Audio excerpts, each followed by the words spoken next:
Africa. Just two to spoon you know. If the children crying for starvation, just to spoon.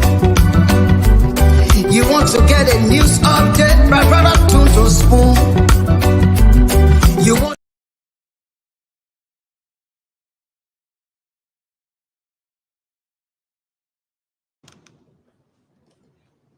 We have all these big companies. Something is wrong somewhere with our model of economics. You can have a company that ship millions of dollars out. The money don't come back into our economy. They only bring what they need to service their companies in this country. And as a result, we have our banks crumbling. We have the market women complaining. We have all of us in this room experience it. Something is wrong. The entire Republic of Liberia depends on the national budget. For me, that was the lesson I learned.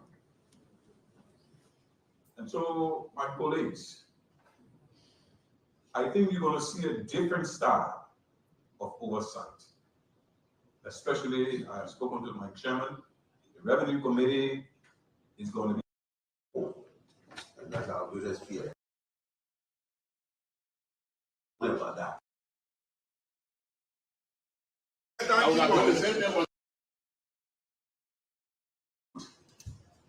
Almost all of the nominees from the executive. We passed the national budget with ease. But during the budget debate, what I've mentioned here, I want to re-echo. A budget is a plan on what you want to do. It can only be realized if you take the necessary actions.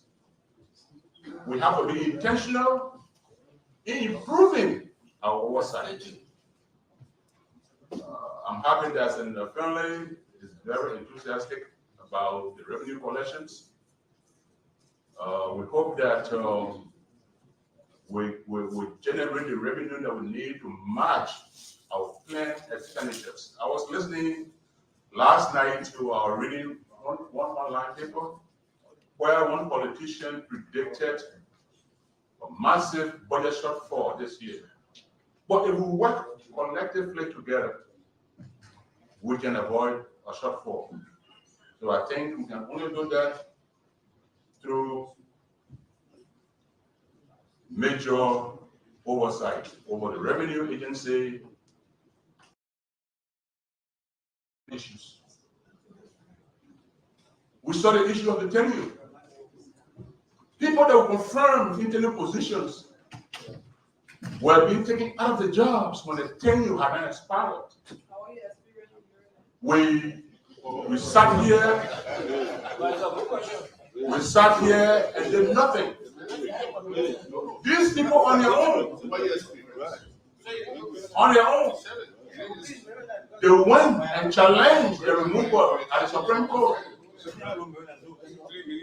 We saw the executive branch of government openly disrespecting the decisions of the Supreme Court.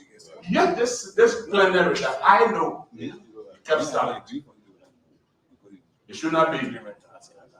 Some senators try to bring some of these matters on the floor, but they could not form the agenda protest.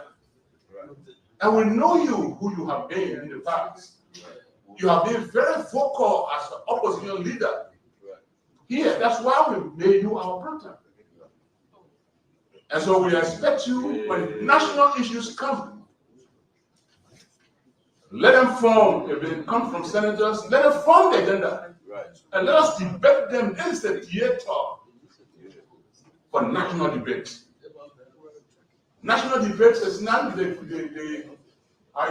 centers. This is the center of national debate issues.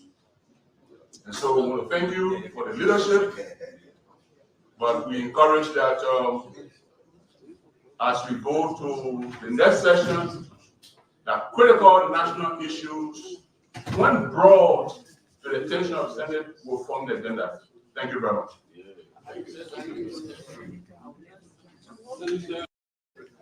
Money for procuring equipment. The last time we saw that in the budget was before the war. So we are getting there. Before this government came to power for the last 6 years, there was no money in the budget for those in the constituencies through their representatives that they will use to improve the situation in their districts. Over the last 6 years, we never had it. This budget got that, so that representatives and their people will be able to do a lot. I do agree, the budget was right for the people. We must use the budget for hospitals, for schools, for roads. But I really do believe the major problem we have in this country is beyond the budget. When I stepped forward to support President Walker, it was because I believed, at the time, I still do believe, that he's in the best position to have the conversation with our international partners that will transform our country. He has been around for a while, he's of age, he's of experience, and I don't think he should fear any reason having this conversation. I say this with two things in mind. More than 60% of our country, 70% if you like, is covered with forests.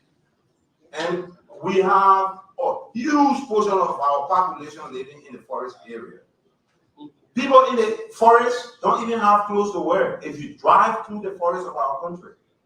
I mean, in this modern world, if our partners will come and say we should not use our forests to improve the living condition of our people, we need a conversation around compensation. There are countries that are giving $50 billion in aid for war. 60 billion, 20 billion. And you tell us you give us $3 million for us to keep our forest, that's unacceptable. We need to have conversation around that, and we need the leadership to develop the spine so that we can do it, or else we'll leave this country the same way we met it. There's nothing that's going to change. Our cooperation with our international colleagues cannot be the basis for them to muscle us into a subservient role. We got a lot to achieve. Since 20 years, the country hasn't moved anywhere. The people who are in the forest stay in the forest. And when we utilize our forest the way we want to use it, there will be electricity in the forest for the people to live a good life. They will be able to work. They will have schools. They will have private hospitals. We can just be happy that we can sit around the table with our diplomatic colleagues. We must transform that advantage into benefit for our people, or else this country is not going anywhere. $3 million, $10 million. That one man out of this place in Ghana, in Nigeria, $10, $15 million that they will use 1 year. This is a joke. We got to have a serious conversation. And when I decided to support President Walker, it was because I believe he will be able to bravely have this kind of conversation. We got to industrialize.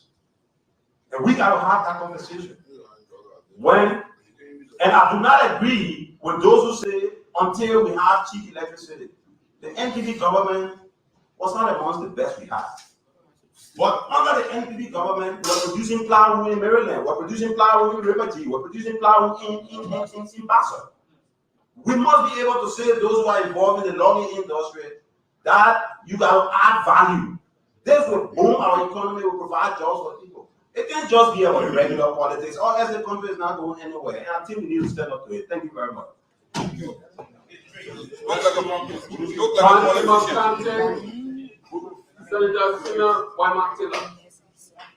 Chair on executive.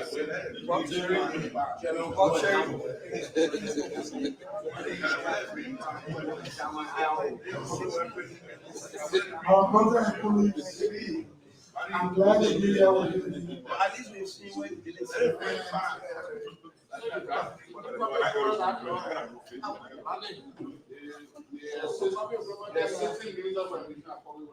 Over the time, the last 2 weeks, when I went to Kidmont, I visited a town in Kidmont called Karilau. And I'm glad that Senator Bani just addressed the issue that has to do with the forest. So the people of Kaola who told me that they were restricted from using the forest, and it is embarrassing that livelihood and our people are suffering in that particular area. But I can assure you that all of us need to work towards addressing this forest issue, or else our people will not restrict the forest in the absence of benefit. We will not allow them to do that. Because they do not even have safe drinking water. They use the forest to live, dig their gold and diamond, and they cannot even do that right now. The next thing we realize that if you look at the mineral industry in our country, ranking from where we went, the citizens are not benefiting from it directly. There are a lot of restrictions that is embarrassing the citizens, and you realize that people are suffering. The third thing I saw has to do with the health system in our country. I hope that since we have passed the budget, that the health ministry will begin to distribute drugs in various clinics and hospitals all over the country. If they can do that faster, it will help us save our people's lives. Because we are in the rainy season, and maybe after 3 months, we will not be able to have access to other clinics in the rural area. So if they can start working on that, it will be very good for us, because the people are complaining on the health situation in the various areas in our country. We have some roads problems.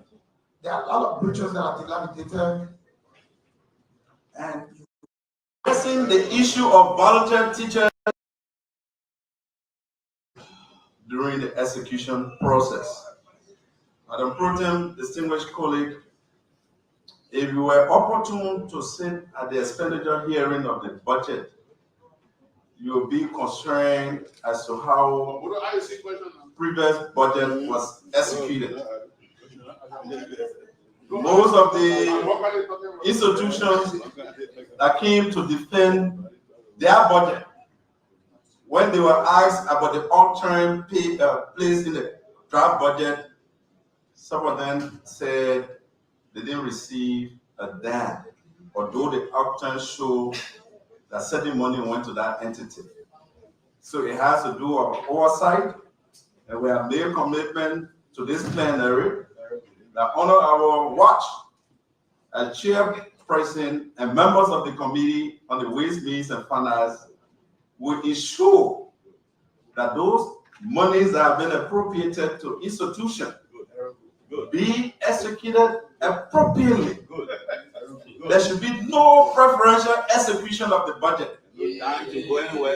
Where a clinic in Rewaji or a hospital will be deprived just to pay to an institution in Monrovia because of some other present interest. We're going to provide our oversight and put the folks at the Ministry of Finance and Development Planning fit to the fire. Yes, I, a special one from the CEO, Stan Tunnel with the spoon. And your boy, Friday the Southern Band. Charges on the beat. Okay, so tune to spoon. Of course, we're here again tonight on the late night show, the late night politics on Spoon. Many thanks to all of you for joining us on your favorite show, and this is where we talk about the issues. We bring you all of the updates here, and of course there's objective analysis on the issues of the day here every single time. And we'd like to say welcome again to the program. The late night politics on Spoon is back on your radio. We are live across the Spoon network, Spoon 107.5, Fabric 101.1, and Super 95.5. I want to say thanks to our folks across the internet that are joining us as well.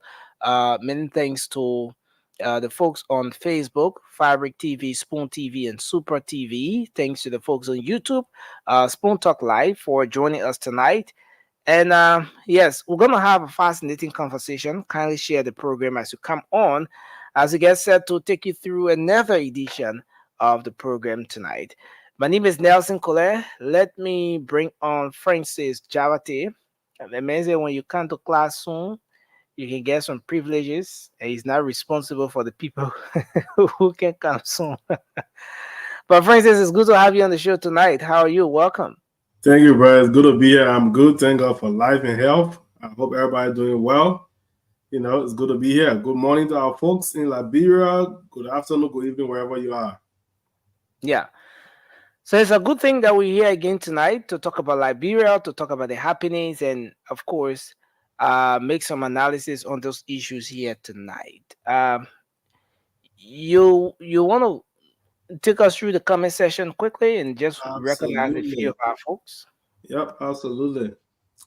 So we have Jennifer Gapi, welcome. My own brother Solo P, welcome. Trevo Siafa, welcome. Lavette Bondo says, how you doing? Charles Ofo Williams Jr., welcome. Boy Wilson's son Mario, welcome. Prince J. Cisse, welcome. Angeline Smith, welcome. Adam Kamara, welcome. Hipko Cisse, welcome. J. Maxwell Twoley, welcome. J. Melvin Tarley, welcome. Mary Finda Yoma, welcome. So far, so good. That's Facebook and YouTube. A lot of people are not commenting, so we can't see their names. But so far, that's what I have on Facebook, on the Spoon Talk Facebook page and YouTube. So if you look at Fabric, I can see all of them. Okay, John Fireman, welcome. Queen of her queendom, Massa, welcome. Yeah, our own says always following. Marcia Snelling says welcome. Good to see you. Joe Cephas Jr., welcome. Good to see our folks back. Yeah, so it's a good thing that we're here tonight. And I want to welcome everyone tonight. Thanks for joining us. And thanks to our folks in Radioland.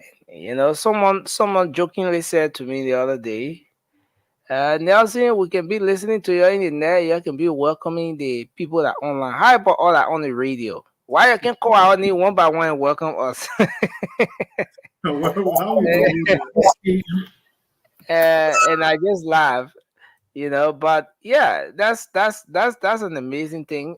It depends the medium or the channel you're using to follow the show. But again, Emmy, welcome to the show. It's good to have you on tonight. Thank you. Okay. So can we do our opening? Can we quickly do our opening as we get ready to start the show? Yeah.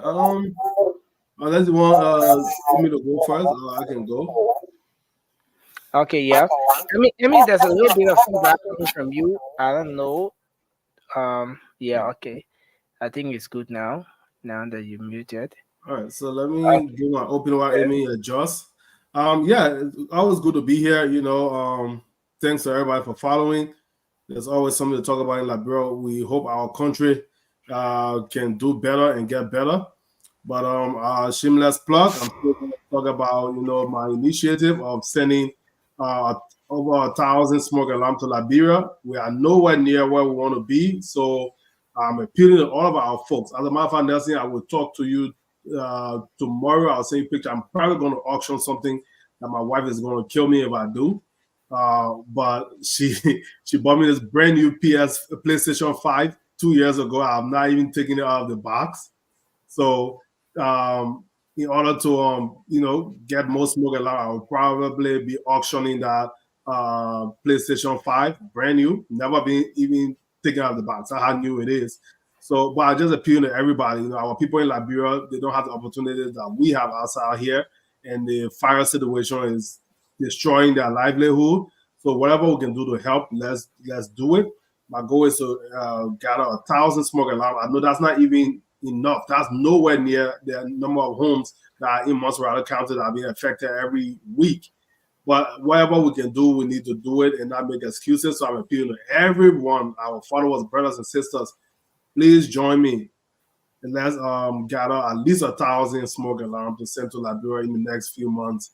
I hope we can get it done and shipped by the end of next month. If we all join together, we can do it. So please, please, please, like I said, I will be auctioning my PS5. It will probably be live on the late night show, but next thing I will discuss that. So please join me. Let's do this. It's for the betterment of our people. Your donation, you don't know who life it will save. It could be the life of your loved one, your brother, your sister, and stuff like that, or your friends, whatever back home. Yeah, but Queen, I can't post link on here because it's my private initiative, so it's not a spoon thing. But if you want, whoever interested, you can inbox me. I can give you I can give you more information on that. But let's do this, so we can help our people, give them a fighting chance against this fire situation. Thank you. Yeah, you're right. Francis, the issue with fire outbreak is a serious issue. Um, it has claimed so many lives, and it's just enough. It's just important that we give it the kind of attention it deserves. And this is an initiative that's worth embarking on. And so yes, we will certainly have a time when we will go full blast with this, and we appreciate the fact that you're looking in the direction of uh, finding some sort of alternative to the solution that a lot of folks, especially the policymakers in the fire service area, are looking up to. So, Emmy, you want to do your opening? Yeah, hi Nelson. Hi everyone. Nothing much to say, but hi to everyone in Liberia and here who are watching and listening. And I hope you guys had a great day today. And we're here continuing to pray and talk for our country to do better and the people as well, because the country is just a place, right? The people has to be the one to do better for the country to change the people mindset. And we're here every day to plead and educate, I hope, with some of our little talking that we're doing to change some minds and stuff. And yeah, we are supposed to. Nothing. I think it was Saturday. We're supposed to do this whole fire alarm thing. Take that thing. I think to have the whole show something on Yeah, there for yeah, us to do that, to do the just donating thing. So before next month we can have it even more than 1,000, because 1,000 is just a drop in the bucket. It can't do much, but so we hope when we come on here, people, I'm pretty sure a lot of people wants to do, they want to donate, they want to do a lot.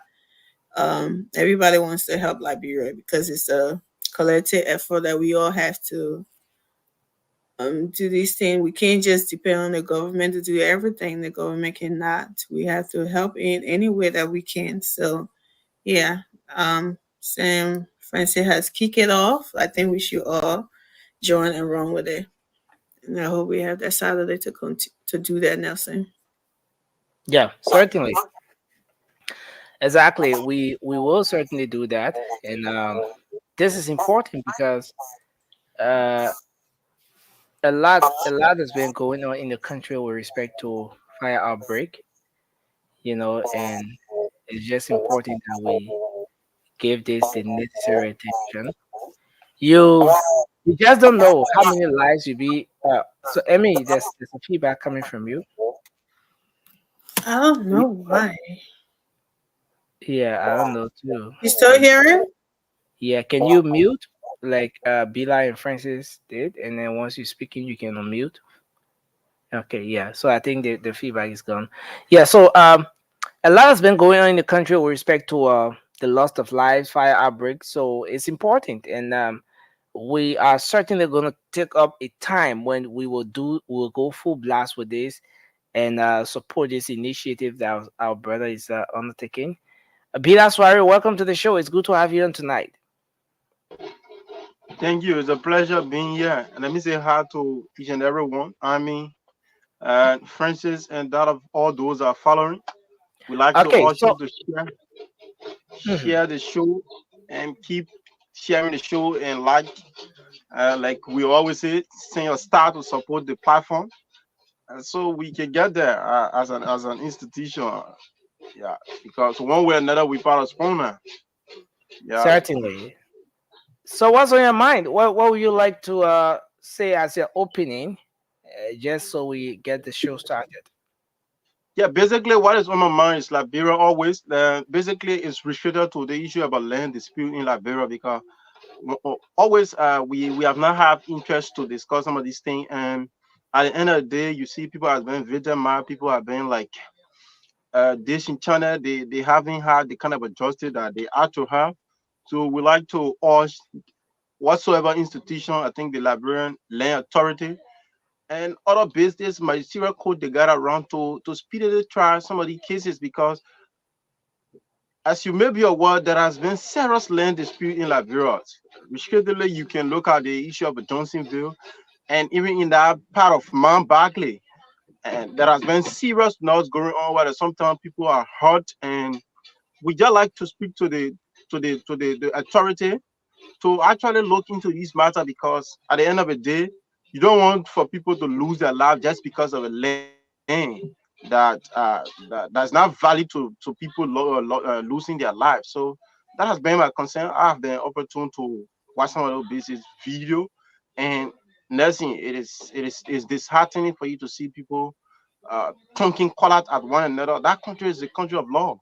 So we just like to, in a nutshell, we just like to urge the land authority to take charge because you don't want to be sitting there as a body that have the authority to deal with some of the issues, and you're not doing nothing in regards to it, or you're not speedily making some intervention in those business areas. So that is just on my mind. I think they has to make some progress in that place. Yeah. Okay, so again, I want to say thank you. Thanks for joining us here tonight on the show. Now, I want us to get the show started. A lot is going on in the country. The Liberia National Fire Service started some awareness, and they've been reaching out in several places, communities, in the marketplaces. Uh, in the marketplaces and trying to raise the awareness with respect to fire outbreak and everything happening. And so hopefully we can talk to okay, so we're going to talk to the deputy director for administration at some point on the show to bring us up to speed with what's going on here. um, there are other information emanating from that end as well that we would like to uh, talk about. So yes, that's part of it. Of course, going back to the situation we've been highlighting, we've been flagging. So first of all, the Senate opened today. The return from the break, and the pro-tem presented a special message, and then individual senators were asked to share their experiences during the break, to talk about what the experience as they went to their counties, the people who elected them, as they took up the time to spend with those people to get first-hand experience or information with regards to what the people are going through. Those lawmakers came back with so many issues, different experiences, and a lot that they were able to share today. Now, we're going to go through some of the very important experiences that some of those lawmakers shared today. and you're listening to them. Well, some of them highlighted the issue of road connectivity in the various counties. I remember the lawmaker Daba Vabla, Senator Daba Vabla of Grand Cape Mount County, highlighted the issue of the new drugs, zombie, that a lot of people are talking about now. Well, she stressed the need for the Liberia Drugs Enforcement Agency to get seriously involved because the drug has killed 2 persons in her county. As she went for the break and, engaging with the people, she got to uncover that in just a short time when the DEA have started talking about these particular drugs, 2 persons have lost their lives as a result of this new zombie that people are talking about. That even the LDEA have confirmed as a major challenge, a new narcotic substance that has been introduced in the country. She said it's a challenge. There are loss of lives. Well, Senator Zoe Manuel Pelon took the stage today as well. He talked about a lot. Now, I want us to start the conversation with what Senator Zoe Emmanuel Pelon spoke of. This is a CDC lawmaker. I want us to listen to him, and then we're going to move to the other aspects of the conversation here tonight. Let's listen to just a portion of what the lawmaker had to say today. District police, my police from the southeast, they have spoken about the road. But on a pro-tem, for the past 6 years, today I'm proud to tell my colleagues in the Senate and now the Child Republic of Liberia. For the past 6 years,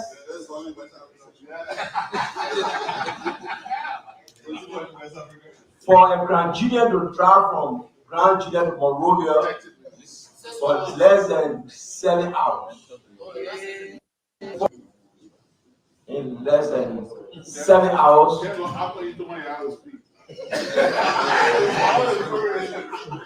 As we speak, there is a snow. You don't need visa to visit Grand Julian County. Now, I'm the senior senator of the county. Anything I see here.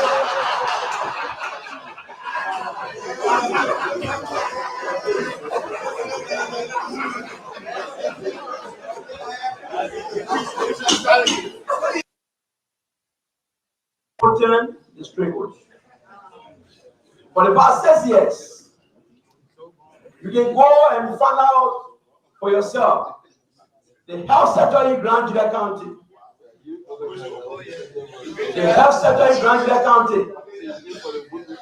If you went to the hospital those days, be able to buy your own drugs, be able to even get your own sheet for your prescription to be written on that sheet. But as you speak, in 6 years, as we speak today, the hospital in Grand Julian have received some drugs. You can go and find out yourself.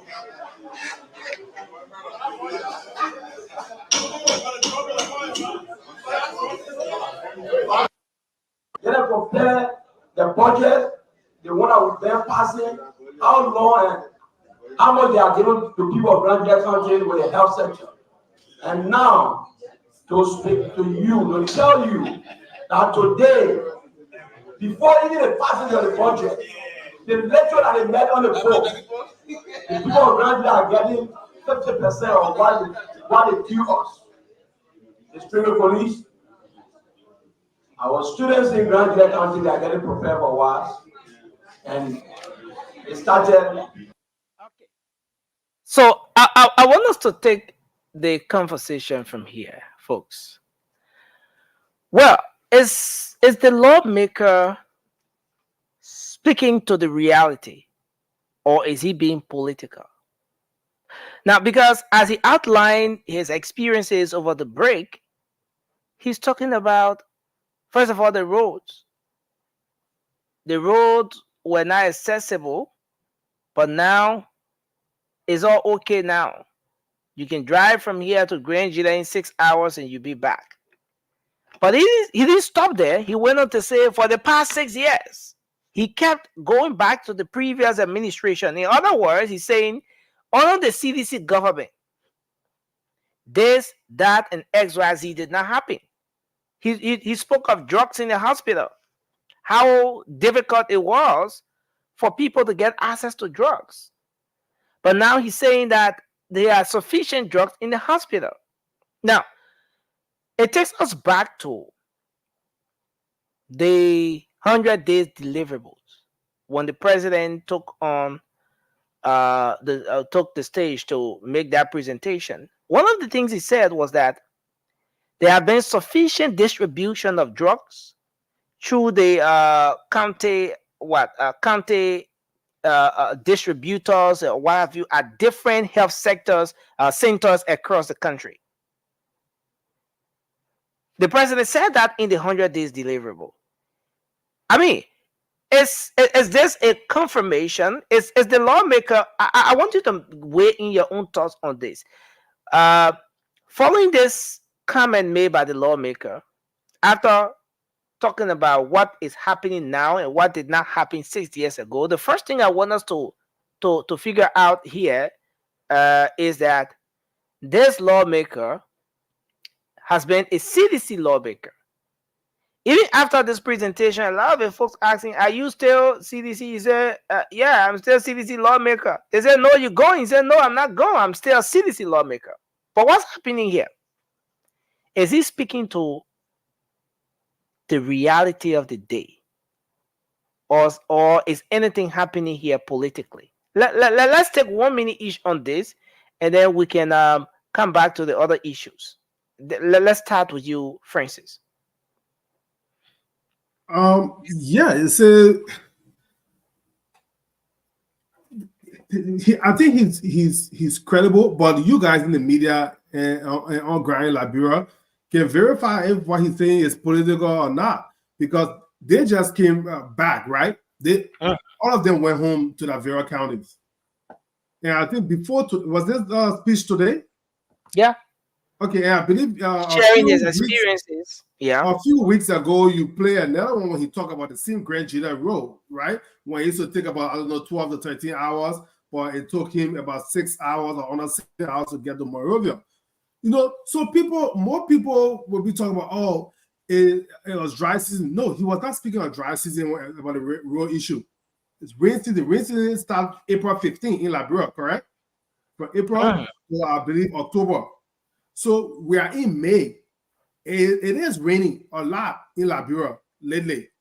So if he's still talking about it, why should the roads have not been paved to Grangela County? But if he's still saying that he can drive 6 hours to come, I also saw a video that was posted. I don't know that Amy that posted that video about somebody recorded Grangela Road or somebody else. But I also saw a video of people posting Grangela Road this week. It has been raining, and we know back then in the last 6 years, a small space that fall on the ground in southeast is blocked, right? But if he's talking about Grangela taking 6 hours, but then let's go to the hospital issue. Remember, the president himself spoke about the medication, the medical equipment, drug distribution. This guy's coming from Grangela Hospital.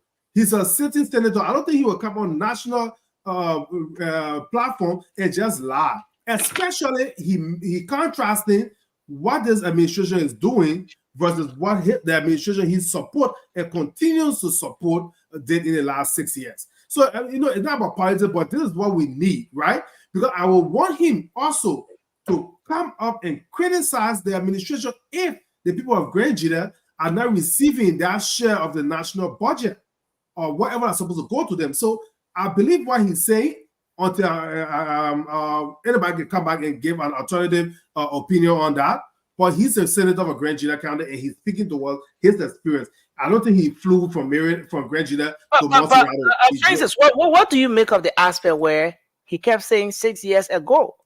So let's go back to the very raw situation. Is this a 6 year thing? Is this something that started happening just 6 years ago? No, but Nelson, when it comes to politics, people always compare who just left with who's there now. Because if we want to jump, I know like in this time, we always want to go to, let's go to Ellie. When we want to go to Ellie, then we should go to the interim government, then we should go to Joseph Jiggy Roberts. But we'll always compare President Parker with former President George Weah.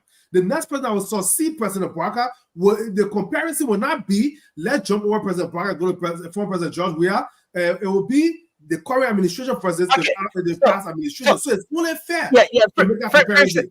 Okay, so just before we conclude with you and move to Emmy, I want us to listen to the reaction of Senator Bill Torrey to what that lawmaker said. For this opportunity that we have to tell you the people we encounter and what are their needs in Riverset. The people of Riverset are very hard.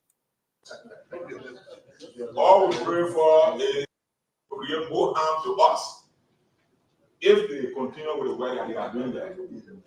So, whatever please tell your people to stop what they are doing and where they are damaging the road. Then one person asked me, my son, they didn't for police, even for Morel and other countries, enough for us. One of the districts, district number 1, there is not a single police officer there. Wow. Because the police officers are meant for only Morovia and other countries, not for Riverset. So, protest, the people are concerned that we should intervene so that more police officers can be sent to Riverset. Because most of the children when they commit crime here in Morovia, they found rescue in the interior areas. And they are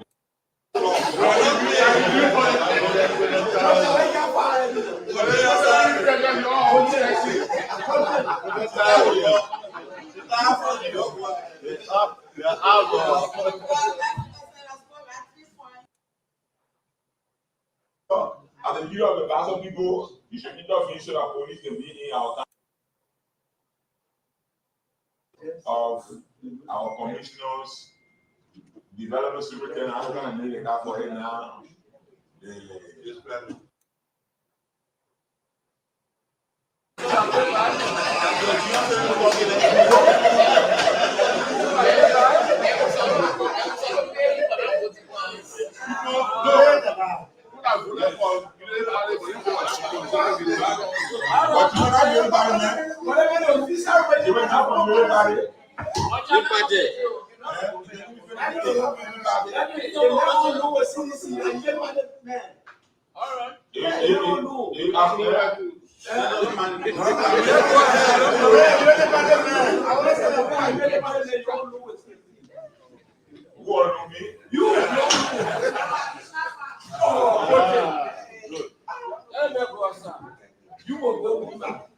So the people they are trying to get you need for you to call support our president. President with development. After you go and do the president, after you go and do all the president.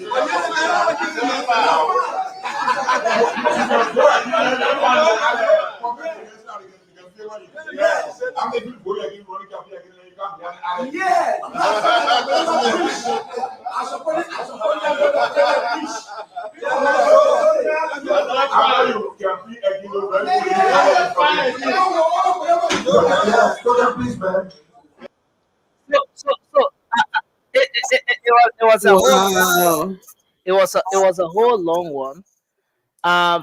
But the former NPA boss, decided to say all own before coming to engage the Grand Jury County lawmaker. He said, "Look, you campaign against those people, but we got new name for you, Senator of all presidents. You were campaigning against the people.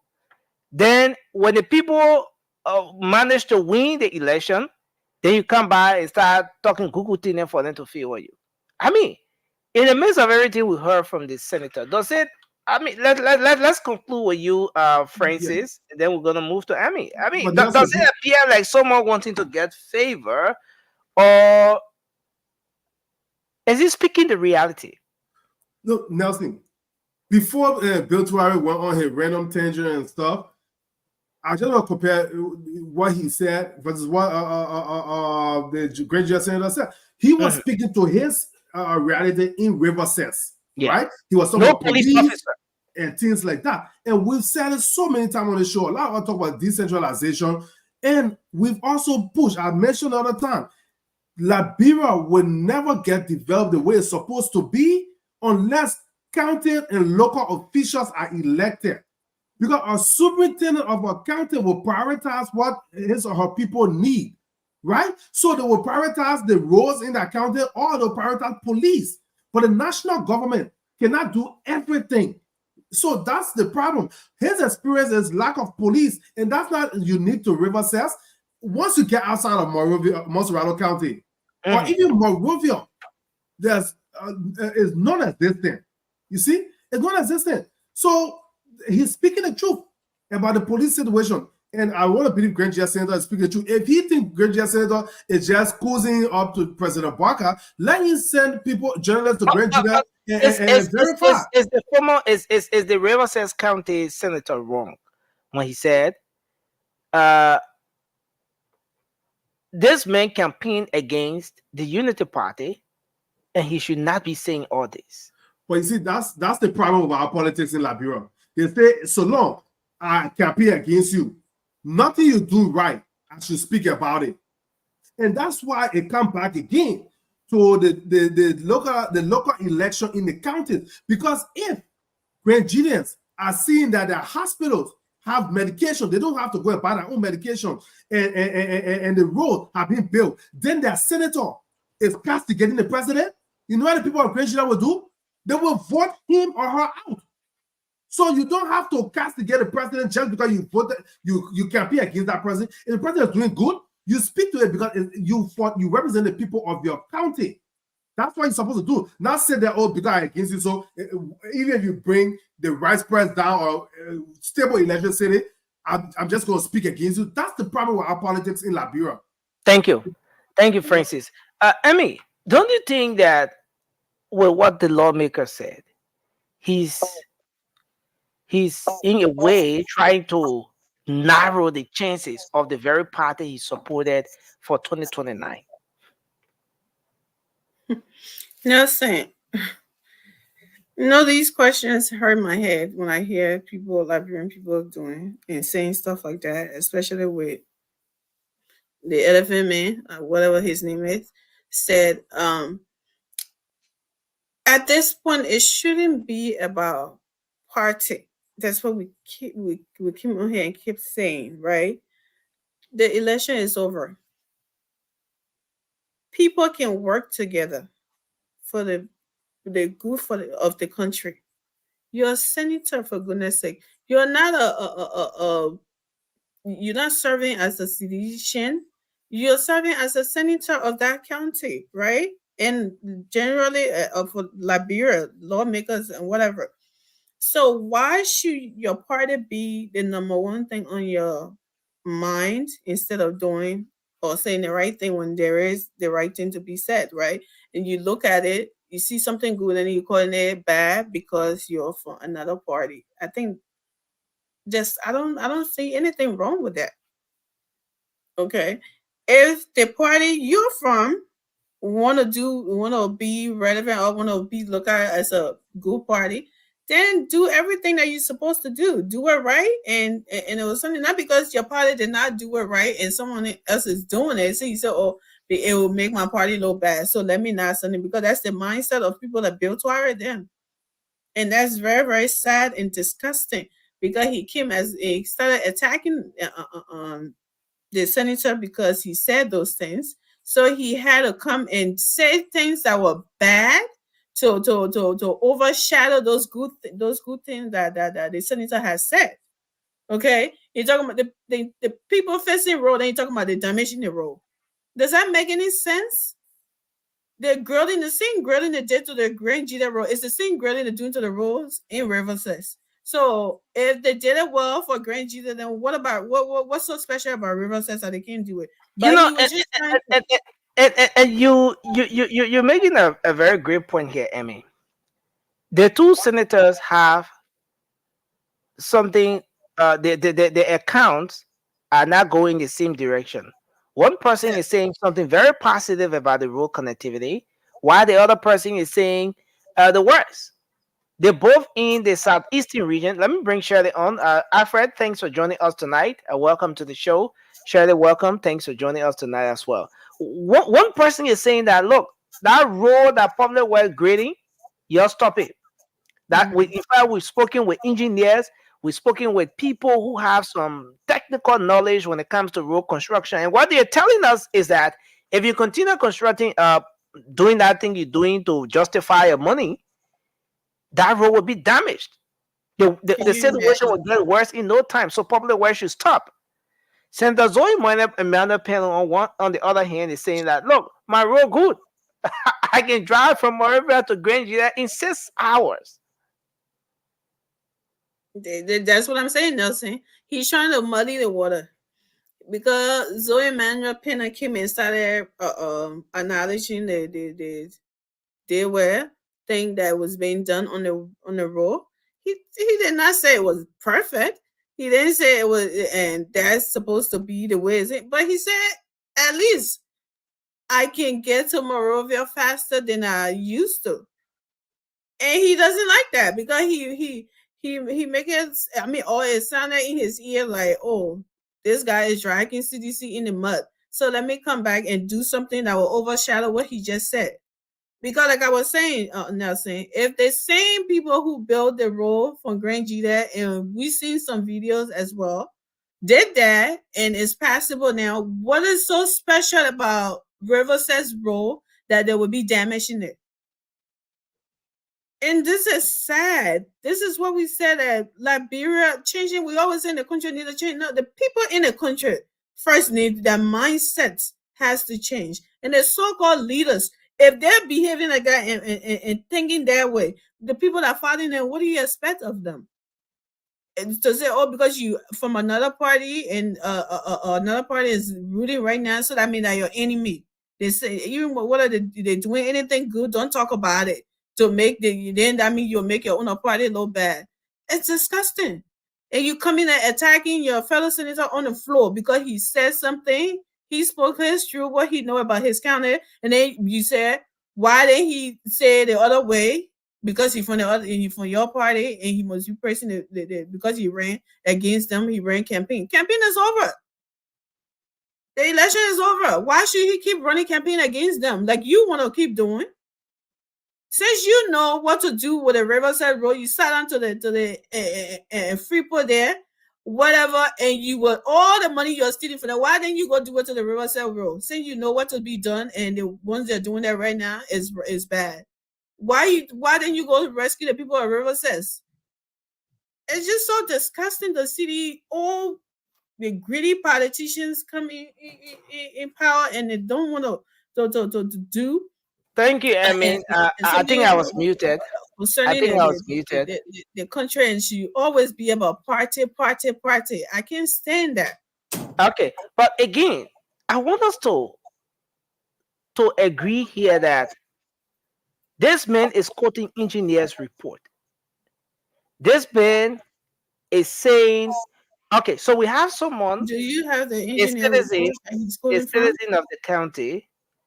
We will connect with him. Someone from Riverside County. I believe he's independent, and I hope so. He will tell us the reality of that particular road. But let's move to Bida while I try to establish the connection. Let's complete. No, but 1 second. Do you have the engineer report that he's reading from? Since you said he's reading from an engineer report. No, this is a lawmaker, Emmy. I'm coming. I know where you're coming from, right? I know you want to say that you don't believe the account provided by the lawmaker. Okay, so I can tell you why.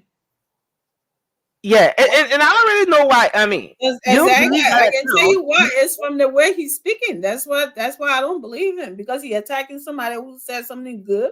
He said a person from another party, so they shouldn't have said that. That's why I question his account about whatever he's saying.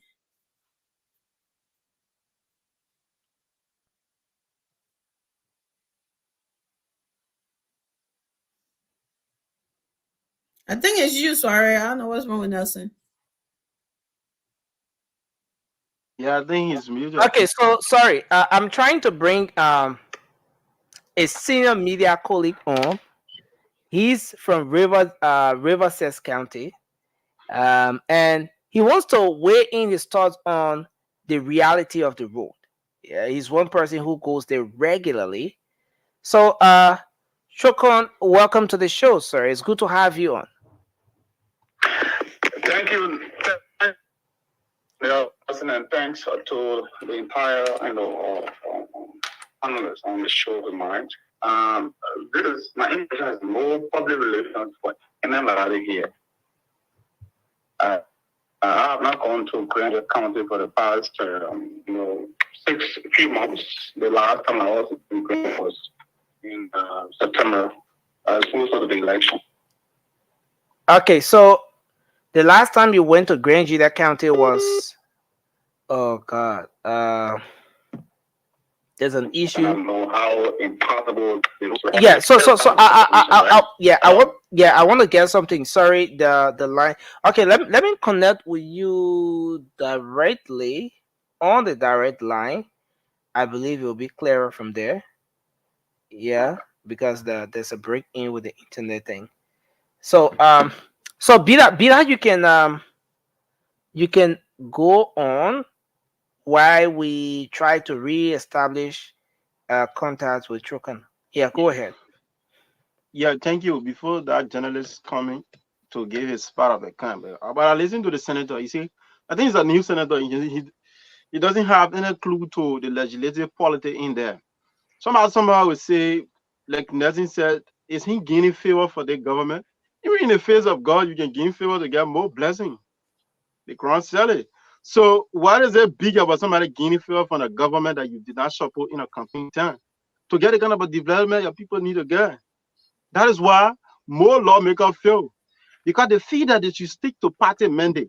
They feel that they should be heard all of the time on media or whatsoever places that they feel their voices can be amplified in the name of, let me speak for people to know that I'm still, let's say, sticking to this issue about party mandate. But any sound lawmaker, anybody who wanting for things to be done for your country, or where you're representing, you want to be in good cahoots with the government.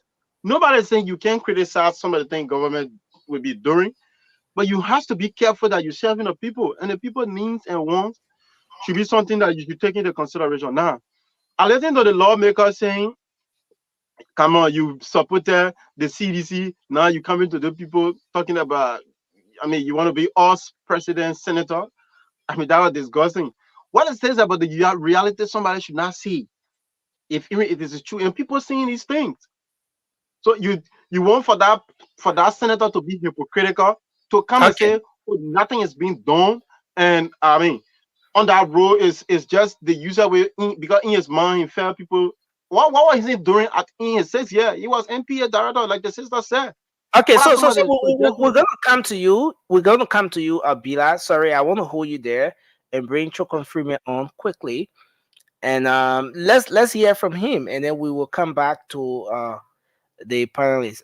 Chokon, are you here? Can you hear me? Yes, Nelson, thank you again for rejoining the program. So, as I was saying, the last time I passed through Grand Juda was about 8 months ago. That was prior to last year's elections. Okay. So I passed through Africa from the Africa's Maryland to Grand Juda and then to Monrovia. Right. So the rules were very much deplorable. I know exactly how the rules were. Now, I've not been to Grand Juda of recent. To Riverside, the last time I was in Riverside was just a week ago. I regularly visit Riverside, Nelson. Anybody who normally plows our routes, just ask them how the roads were during the last 5, 6, 2, 3 years. It will take you. It will take you about 5, 6 hours to get to reverses. I mean, about 2, 3, 5 years ago. Okay. Before now. Yeah. Now, from Monrovia, from Buchanan to Japa Town. Japa is one of the centrally located place in that area. It's a commercial hub. Yeah. From Buchanan to Japa Town will take you about 55 minutes drive. It should take more than 2, 3 hours. Now you can take 55 minutes. Okay. From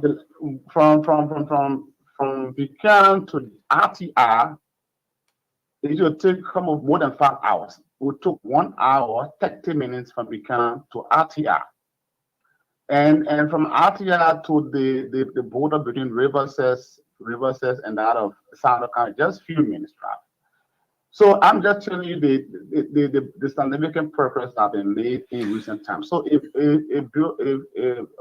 Senator Pena is saying that the roads on that side of the country is better than some improvement. Mm-hmm. I would also say, it's fair enough that Senator Bill Traore, who also comes from Riverses, will also talk about the positive the intervention of the government when it comes to making that road pliable.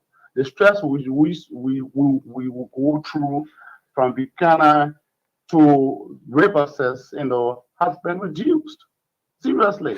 Okay, so the reduction is it because of the ongoing works, the works that's currently ongoing yes, along that corridor? It's credited to the president's 100-day deliverables. So yeah, that's fair enough. Fair enough. Wow. You can, any car can now go to Riverses. Any car, no matter the condition, whether it's smaller taxi, whatever, any car can go to Riverses and come back. So if I want to go to Riverses tomorrow, today is Friday, I can leave from here, maybe by 7 o'clock and go eat and come back before it gets dark. I'm telling you, I don't know, Sestos City. I can go eat, walk around Sestos and come back before it gets dark. It never used to be like that before, Wow. Yeah, so that's the situation. And lastly, to just conclude on the other thing, yeah, the situation with the absence of police officers in Riverses is appalling. But I think the senator was just being metaphorical. He trying to over-exaggerate the situation. I know him where we have one police officer. Yeah, that's the case. One police officer in station number 1. Yeah, that's for sure. What's the estimated population if we're to maybe take a look at it? About 40,000. And one police officer. One police officer. Yeah, one police officer. So you see what that does, it hinders this dispensation of justice. If somebody were to be in confrontation with you, or you and your friend get in a situation and the person gets angry, it will take the person in fact a whole day to access a police station, because that whole district there, in station number 1 that I know has just one police depot. And one point, in fact, the last town in Riverses between Nima, that widow area, from there it will take you more than $4,000 on motorcycle. So what that does is somebody does something to you, and before you get to the police station, you get tired, and then at the end of the day, it contributes to retributive justice. Who will take laws into their own hands. Wow. So yeah, just clarification. For me, I have used the media to flag this issue, but there's no intervention so far. So most of the police officers, they see pleasure, coming to Monrovia, where there will be traffic police officers and be assigned in the village. What will take now 2 or 3 days before they see one company coming from. Yeah. Thank you so much. Does he need one police depot or one police officer? Okay, so Francis wants a quick clarity. He's asking as to whether you meant there's one police depot in that district or one police officer. One police depot and one police officer. Oh my God. With one magisterial court. No better. Thank you, sir. We appreciate That your is input, and we sad. look forward to have you on the show anytime soon where we can talk about other issues. Yeah. So sometimes you see the other guys wearing something resembling police uniform. Some of them are officers of the DA. Some of them are fire service officers.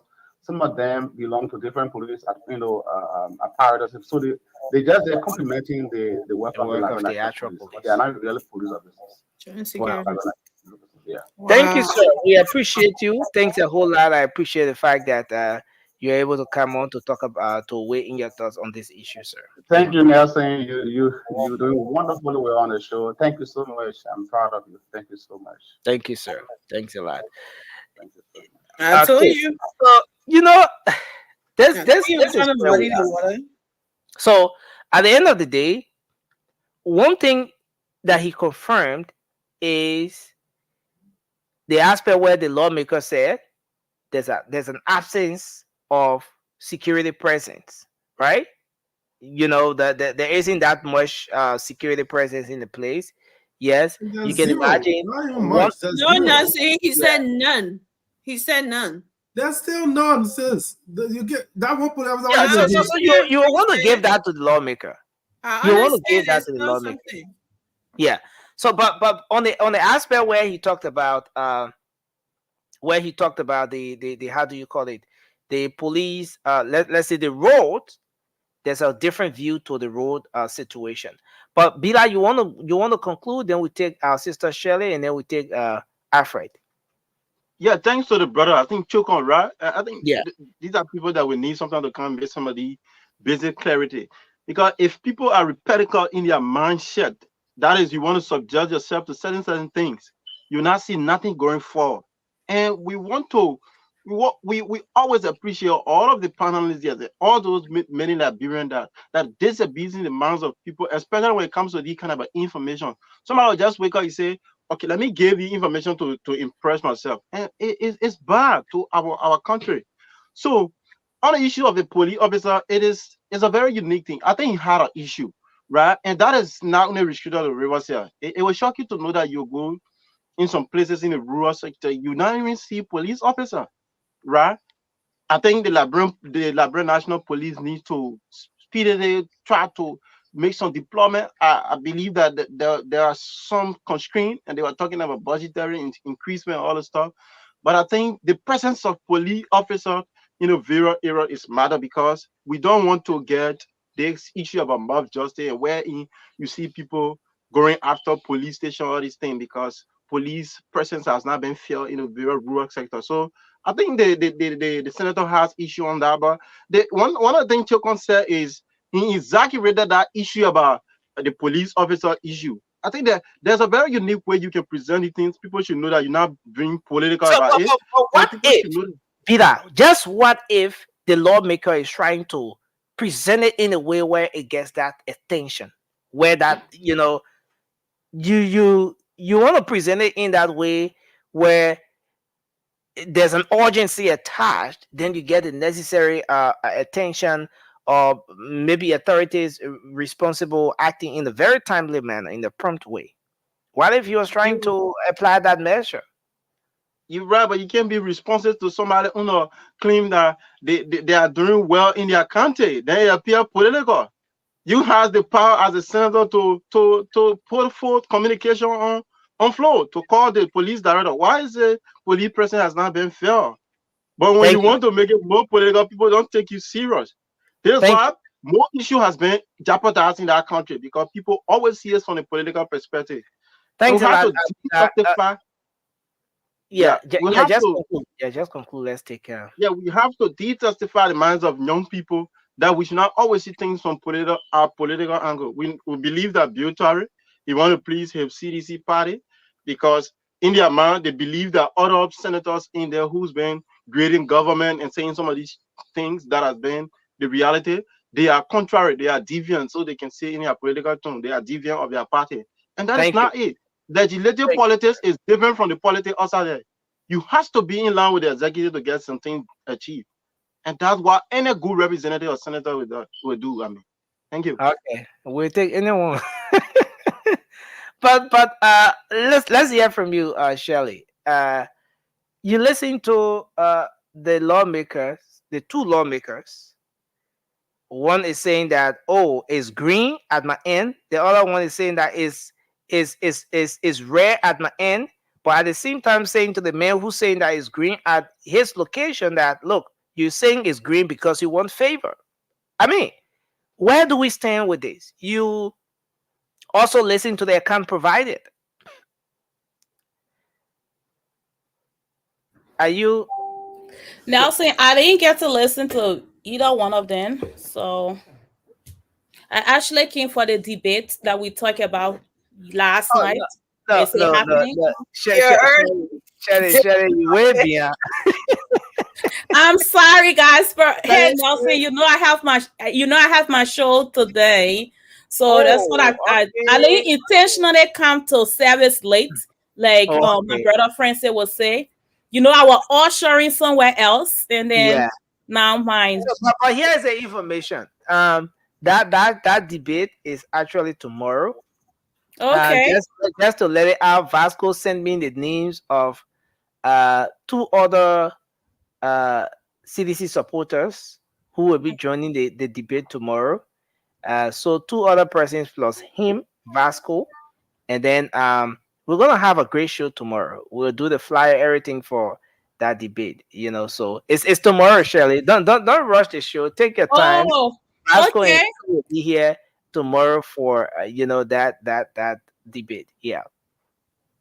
Yes, I mean, like just hearing from other people giving their point on this matter is, you know, it's just like just work along with the police IG, and if you see, you know, if you feel that your county is not represented, just try to work along. I think being in position or being in government is all about all of you working together to make sure that you are meeting the need of the people versus pointing finger and trying to make yourself look good, or you position to make yourself look good, but then you end up like making yourself look bad. So yeah, like I said, I didn't get to listen to neither one of them, so I can't say a lot on this topic. And I think you frozen, Nelson. Yes, he is. So Amy, you on mute too, Amy. So The show is monotonous tonight. the show is monitoring right now.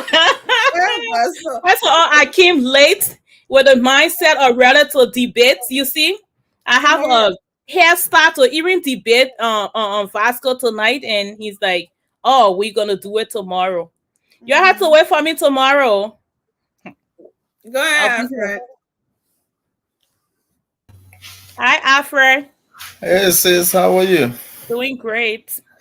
Well, I'm so happy to see you guys tonight again. It's a beautiful day that all of us are counted among the living. You see, sincerity is very good in human life. Now we are not discussing party.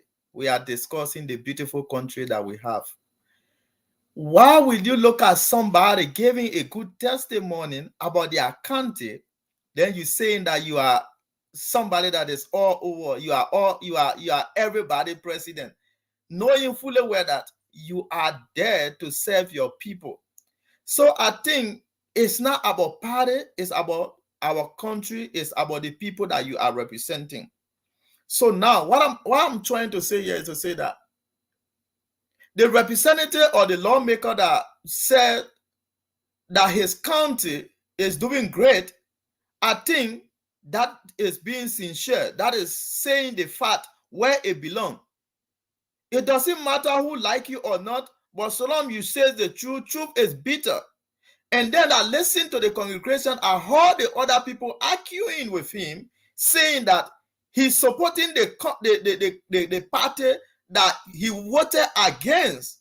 So tell me, if you voted against this party and then this party is doing good, why can't you say the truth that this person is doing good? It doesn't matter if I like you or not, but when you are successful, I will say you are successful. Yes, if you are doing good, I will say, hey, this person is doing good.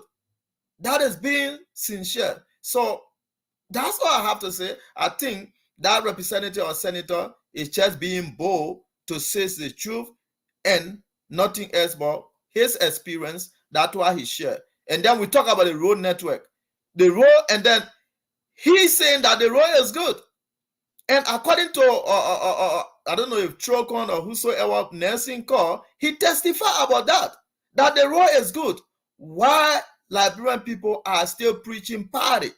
Why Liberian people are still discussing just quick party? correction. Trocon did not testify the Grand Judah rule. He testified the Riverside rule, contrary to what Riverside senator said.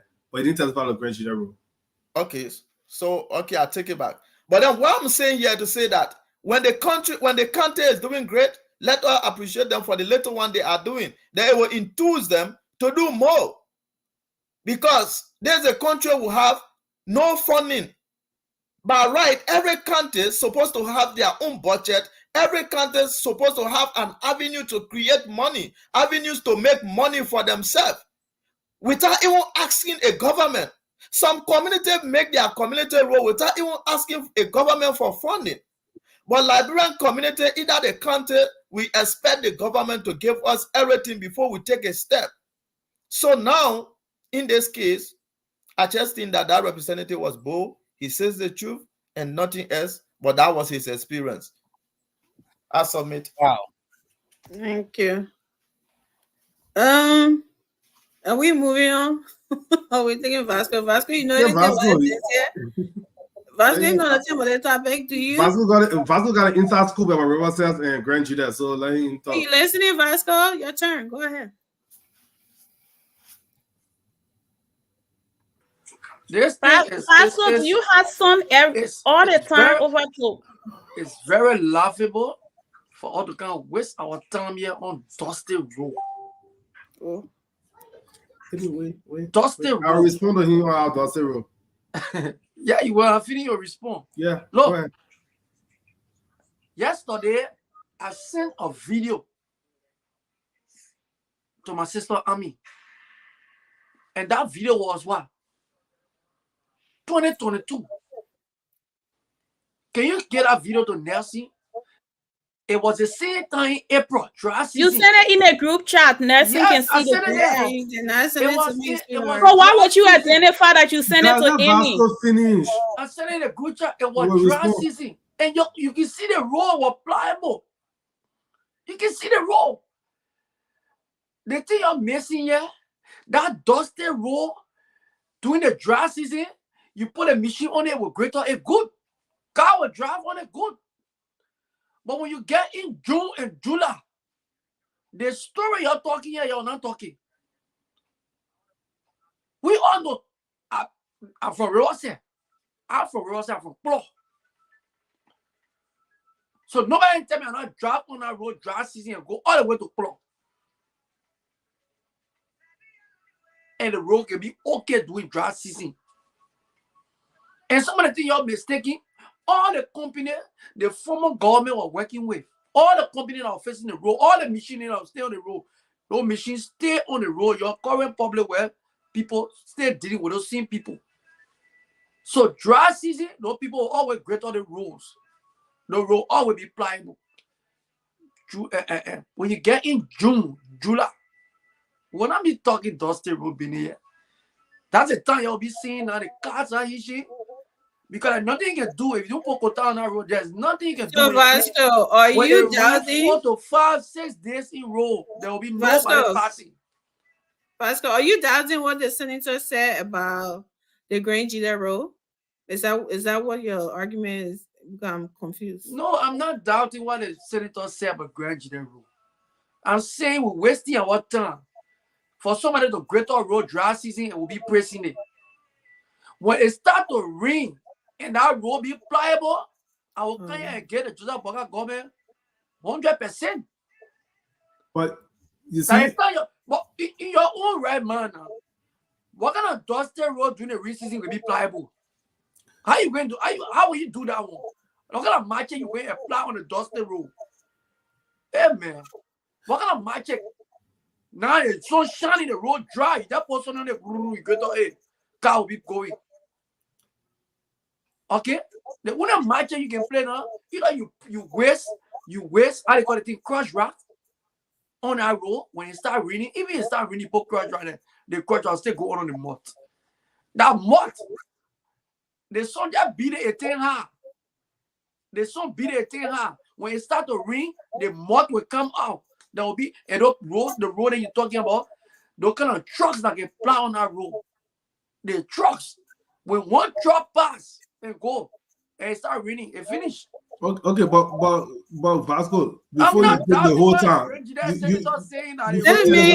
Princess, and he in here talking. You understand? I'm not doubting what the grand leader senator saying that the road all right now they can go. My point here that dry season, the road will be all right. That's why I sent an April video. April 2022, right? I sent it. Look at the road. If it was unplayable, April, you know April. Then we just left April in May. We come Thank you, Vasco. We come get to June now. That's the time the challenges can start on the road, on the whole southeast road. Just Thank you, quick Vasco. rebuttal to Vasco. The issue here is we have to speak to the argument. That's why tomorrow I'll be there. The moderator did not give you the floor, Princess. My bad. No, go ahead, just end. No, that's why I want to be just be looking crazy tomorrow because we gotta speak to the issue. The issue is not about April, May, June to November. The Grand senator spoke to his issue about his road. Riverside senator came and lied about the road in Riverside, and then a reporter who's on that road spoke about Riverside road. And recently started April 15. We are in May. We know how heavy it can rain in Liberia sometime. So speak to the issue. Whether it was April or it was January or it was November, but you see the mistake. Talk about the current situation Right, on the thank road. you, The thank man you. said correlate I mean, in please the let me last respond. Vasco, 1 second, please. wait, correlate in the last 6 years around this time or whatever. It took around 12 to 13 hours to get a Grand G there. Today it can take under 7 hours. That's the achievement he was pointing out for this administration. Thank Just you. 1 second. Look, Riverside Road. You say Riverside Road. You know how many roads they got in Riverside? That's not 3 of them, Lofa. From both Lofa and Riverside. Now I That's guess over Grand Crew too in Maryland. I all want. So Nancy, if the senator said that the road in Riverside is bad, What you see, Nelson? how will you say the senator lying? So if you drive from Monrovia to Sesto, which is the capital, from Monrovia to Sesto, and the road is good. You know how many people living in all the area like Clone, all the places in Riverside? That car don't go there. They see where Grand G there. You drive from here to Zweju, you say the Grand G there road face. Now you speaking for the other people that live in 2 zones, other places. Okay, thank you, Vasco. Because what he said was the road that he used or something is fake. So the somebody said entire. Riverside Road. All right, Vasco, Right. you told me to me. Let me finish. He Vasco. never told you that the entire Grand G there was Hakota on it. That's not what the senator said. So let's not mislead the people. For you to say you speaking for other people. You gotta be He specific. spoke for the road. All right, I'm done, Vasco. Because you can't allow other people to talk. You Vasco. just come here and just throwing things out there. He was Maybe you should specific. put him to the back. He was specific. He said the road that he travels on to go to Monrovia. He never told you that the entire Grand G that will have quota on it.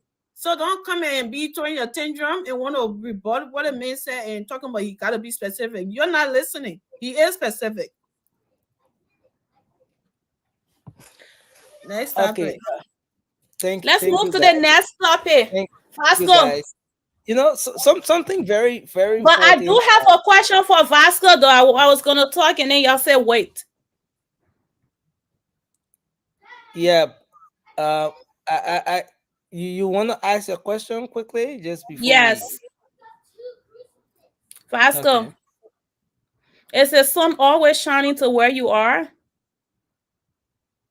Oh no! Come on, Shirley. Come on. You not do that to our brother. I just want to know, Nelson. He always wearing sunglasses in the house. I just want to know, is the sun always shining to where he is? Come on, Shirley. Okay, all right, next topic. The people in the comment section don't like what you're doing to Vasco. Please. Let's stop it. I think the people in the comment section, if you ask me, they want to ask the same question. So I'm just being an advocate for them right now and asking Vasco the question. Vasco is trying to protect his eyes from the. Okay, I got it. Yeah. But there is one issue that most of those lawmakers raise. Let's say a few of them. The issue about the presence of security in the rural parts of the country. Yeah. This is concerning. Now I want to play. I want to bring a video here from. Now you remember the River County senators, Bill Torrey raised that issue. I want us to listen to Grand Jida County Yaya Nimle, Senator Yaya Nimle, the man who said war crime code not part of your 100-day agenda. Take it from there. Take it from there. Let's listen to what the senator had to say about this.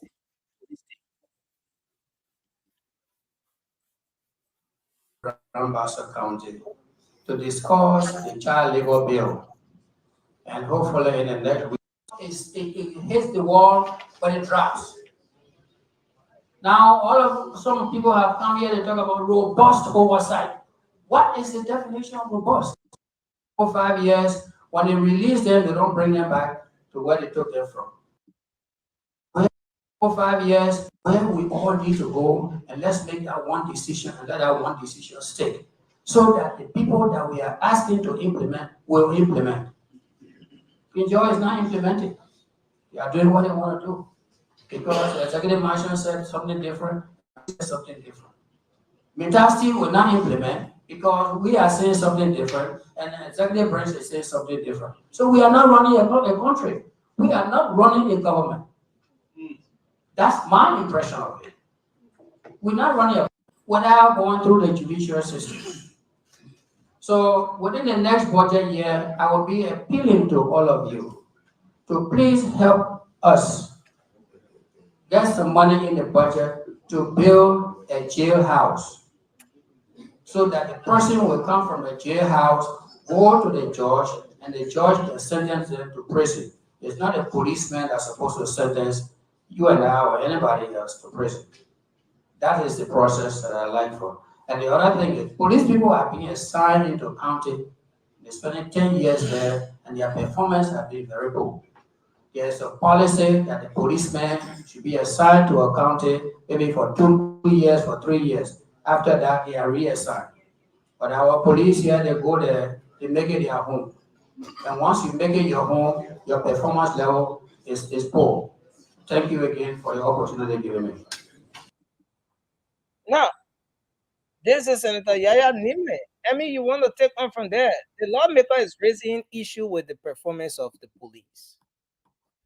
Well, he started off by saying that there's a need to build more jailhouses because he thinks that there are lots of people who commit crimes, but when it comes to the facilities to keep those people, is lacking. And in fact, the police, those people should be kept in jail, from there taken to the judge and all of that before when they are found guilty, then they can be taken to prison. You know, I'm still trying to get that aspect, but basically he was concerned about the long stay of police officers in or security personnel in some locations and how it affects their performance.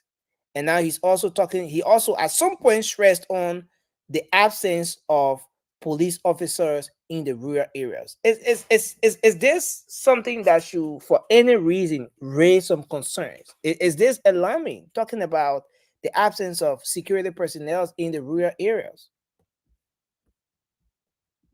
Emmy, you want to take on from there?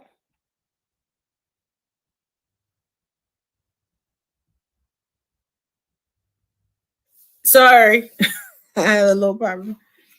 Yeah, so you asking me to take on from there or be the first one speaking this?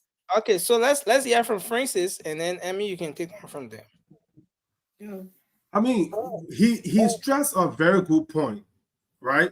I mean, I know the last time he talked about Royal Economic Crime Code, I mean, we were opposite, but he stressed a good point about they need to build more jailhouse. Be a police station. There should be police station and that have jails in there. When somebody is detained or arrested, they are put in there, and they have the magisterial codes or whatever the case may be for them to go to for that trial. If they are found guilty, they go to prison.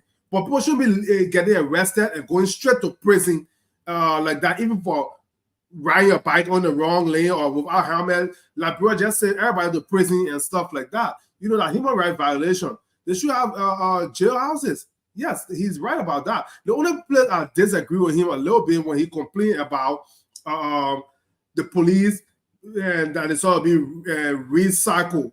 The police should be recycled. In developed countries, it's better. It's something called community policing. If the police should represent the people of that community. You can't take somebody from Riverside and say go police the people in Bond County. Especially that person knows absolutely nothing about the people in Bond County. Yes, the police have rules. The country has laws and things like that the police will follow. But when it comes to dealing with the people in the community, it's a lot better coming from somebody that they know or somebody that knows the community. Because community policing also, when it comes to arresting bad people, is about your information, your informant. Because some of the informants for the police officers are people that they grew up with, they play sports with, and things like that. So they know the community. They know all the ins and outs. They know the bad areas. They know the good areas. They know when somebody steals something here. Like when I live on Garden Street, there was that place on Saw Beach. Some big building was back there. When they steal something from that, Jack, if you can find a way in that place, that's where all the grandfather used to be. That's where your stuff would be at. So the police people, if you are from that community or that county, it's better. The whole recycle, take it for you 2 years, send it to Maryland, take it for you. They will not be able to build any relationship with the people in the community. Police is not only about grabbing somebody. But Francis, he's looking at how ethical those people will be when it comes to law enforcement. I mean, but the problem with that, Nelson, so long in one location, they become too friendly. Sometimes even with the criminals. No, Nelson, the problem with that is not about the people being friends with the criminals or the people in the community.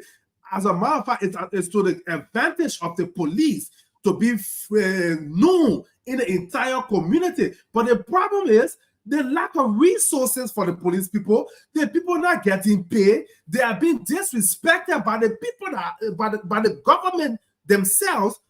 So, and they have to beg the average citizen for money to take care of their family. That's why they lost their respect. But the police was respected. And I say respected in the form of they have proper uniform, logistic, and they were paid good and on time.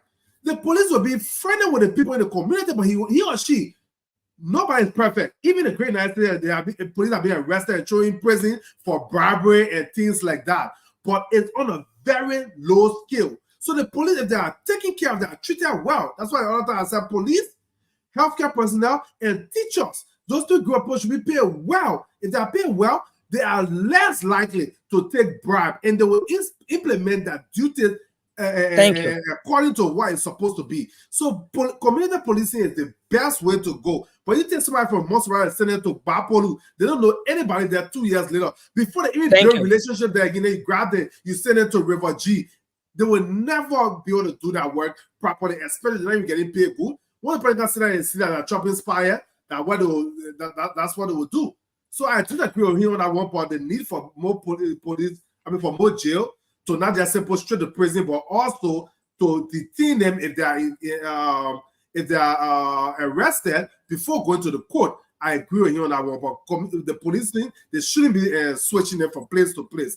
That would not be good for the community. Thank you, Francis. Shirley, Emmy is making some adjustment in the background. So Shirley, you can keep on moderating until she comes. Yeah. So I think we can take Vasco next. I can take Vasco right now. I mean, on this issue, I don't have much to say on it because the senator said everything. that's the rules, and people should follow the rules. So if one of the things I wanted to hear was that lack of security in the country, because Nelson said it, but I didn't hear him saying it.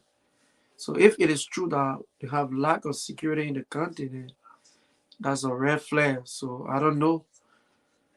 So now it's up to the new police director to see to it that he have people assigned in the various counties. So I don't know, maybe I'm observing because of the motorcyclist issue.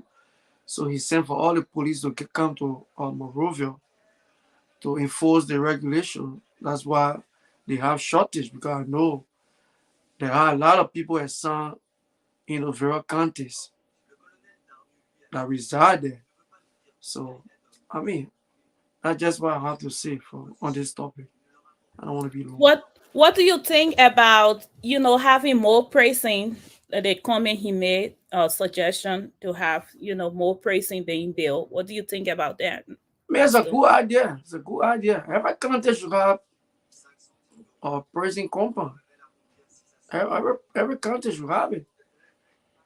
Because I think what they have in most of the country is just like jailhouse, and because the jailhouse is different from prison. Right. Because, yeah. So they just have the jail. There's some people, like even or someone if he committed a crime, you take them to the court, and that person is found guilty, they just going to take that person and put him back in the same jailhouse. So when you have prison, because some of these people going to prison for 10, 15, 20 years, you cannot keep them in a jailhouse because they don't have that facility there, to cater to them.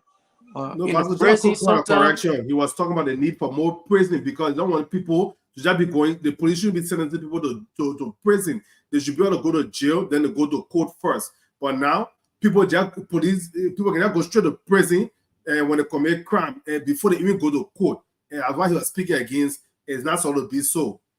Yeah, that's almost the same thing I'm saying. So I mean, it's a good idea, and they can work towards it. And they are the lawmakers. Thank you, Vasco. Senator, they represent the people, so they can see how best some of those things can come into being. Thank you. Thank you. Sorry, I want to welcome you on the show. You are welcome. I'm gonna move to Alfred, and then I'll come to you. Well, you see, security in our country is very important for us to really keep these criminals and those people who trying to bring like trouble in the community under control. But you see, justice need to be prevailed, because sometimes police will just arrest somebody and then just make a decision and then send them to jail or send them to prison. And this is something that at all the time talk about. I said that is wrong. You cannot just sentence somebody. Something happened today, you sentence that person today for the crime that you know very well that that person do not even commit that crime. In fact, the person even is not allowed to express themselves. So I think what the senator is saying is right. They have to investigate. My brother, the investigation in our country, they do not even investigate. The moment something happened, they make their decision straight. Oh, you see that man, Hilola Zogo. You see the way after looking his shot, that he criminal. That's how they do their justice. Oh, you see how the man looking? You see the man not even cut his hair. So that man looking at criminal, you're sending him to jail. That is not right. You have to investigate. You have to take the person to the court. You have to make the justice right. When the person is guilty, you know that this person is wrong, then you sentence the person. But let the Liberian people start doing investigation before making a decision. If there's some advanced country, you send somebody to jail for the crime that they do not commit, that lawsuit will make him even rich. Because why? They're going to take you to court too for you taking me from my job, from my family, from my enjoyment for like 2 weeks or 1 month. And then now you found out that I was not the doer of the crime that you say I committed that crime. It will be on you. And then secondly, the police sometimes will just start causing and sometimes hating on people. You can't just hate on somebody because you have a uniform on you, that is wrong. That is wrong. You can't just hit on somebody. That is, you're abusing the human right. So what the senator is saying. So Alfred, in short, you are saying just don't the police shouldn't prejudge the people. They should have processes put in place where they can put them into jail first, and then once they are found guilty, then they can put them into prison depending on how many years they have been sentenced for. Is that what? That's what I'm saying. Because what police are not the final decision. The judge is the final decision. Right. So, but now police are not even saying that, oh, we'll take you to court. They will directly make a decision. And then those people are taken to jail or taken to cell. And sometimes the same people, they are not guilty. The same people will say the person or break the prison door and run away. Thank you so much. So thank you. Let the justice prevail. Let there be justice for the poor. That's all we're preaching for on this platform. That everybody should be taken care equally. If this person is wrong, it's wrong. But sometimes they just preach the law. Those who have money, they are right. Then the poor person have no voice. You have a land case. Somebody will go and build on your land. You don't have money. Thank you so much, Alfred. Thank you. I appreciate your thoughts on this topic. Now we're gonna move on to our brother Swari. I want to say thank you for coming on. And what is your take on this? Yeah, thank you very much, and I appreciate that we discussing these issues. And basically, I listened to the senator, and he's right. I think the issue mostly, some of the things that contribute to worse crime in Liberia is the issue about police personnel being failed in certain area, and it has been something like when you take in the rural area, especially local context. You understand that most justice and violence increases at certain level because the issue of law enforcement has not been up to task. That is why we always been saying on the platform system. I mean, when you have systems like wherein you have to know for the issue, for example, you have Grand Bazo, right? Where you got the amount of population there, police ratios to population will be, intact. Where you will not be sitting here talking about you got one police officer in a particular terrain or a locale where they can't even deal with some of the business issue. And at the end of the day, the increase of crimes, and there are many factors to these things being the way it is like. But we don't want all the Liberian National Police. I think that has been the OA's issue. I think that is not restricted to whether we are administration or this administration, but it has been the OA's issue. But what can you do to sometimes minimize these things? If even you not get all done, it is to get more people recruited. And basically, I would like to say if you are recruiting people because based on the salary sometimes those guys get, you should try to look at people from those various counties, sons of those various counties that are qualified and competent, right, to serve in the Liberian National Police. So that could be another way of empowerment so they can serve their people from that angle. But come on, Shelley, you will not go in a particular locale where you got one police officer. People will be like, but what are police officer? Why you want to do to me? Or why they're not going to respect them. They're not going to have respect. So at the end of the day, yeah, and the senator also talked about facility. I think we have to look at the facility aspect because structure in the very raw. When they show you police officer or immigration, we're just talking about the police, but they show you immigration office in a very county that is representing the whole country in that particular sector. You'll be like, what is this? So sometimes people don't even respect those structures. People don't take them serious because there has been no issue about good facilities. So that's too hard for people to know that, yes, they are here for serious business. For somebody to respect you out there, it should be the way you present yourself or how they see you. So an issue of police being increased in various counties is a unique thing, and that speaks to decentralization. Yes. Yeah, it speaks to decentralization. Well, thank you so much. Before we close on there, I want to say I agree with all of you. We do need to have all the county need to have a lot of police to protect our people. And I agree with the senator that we do need to have jail I also think that we need pricing, and those pricing need to be outside of Morovia, not really far away from Morovia. And I think every county needs to have pricing, but like the central pricing should be somewhere that is so far away from the city, and we can just take like people there. But every county needs to have their own pricing, and I think Nelson is controlling some stuff at the back there. But Yeah. appreciate all of you, putting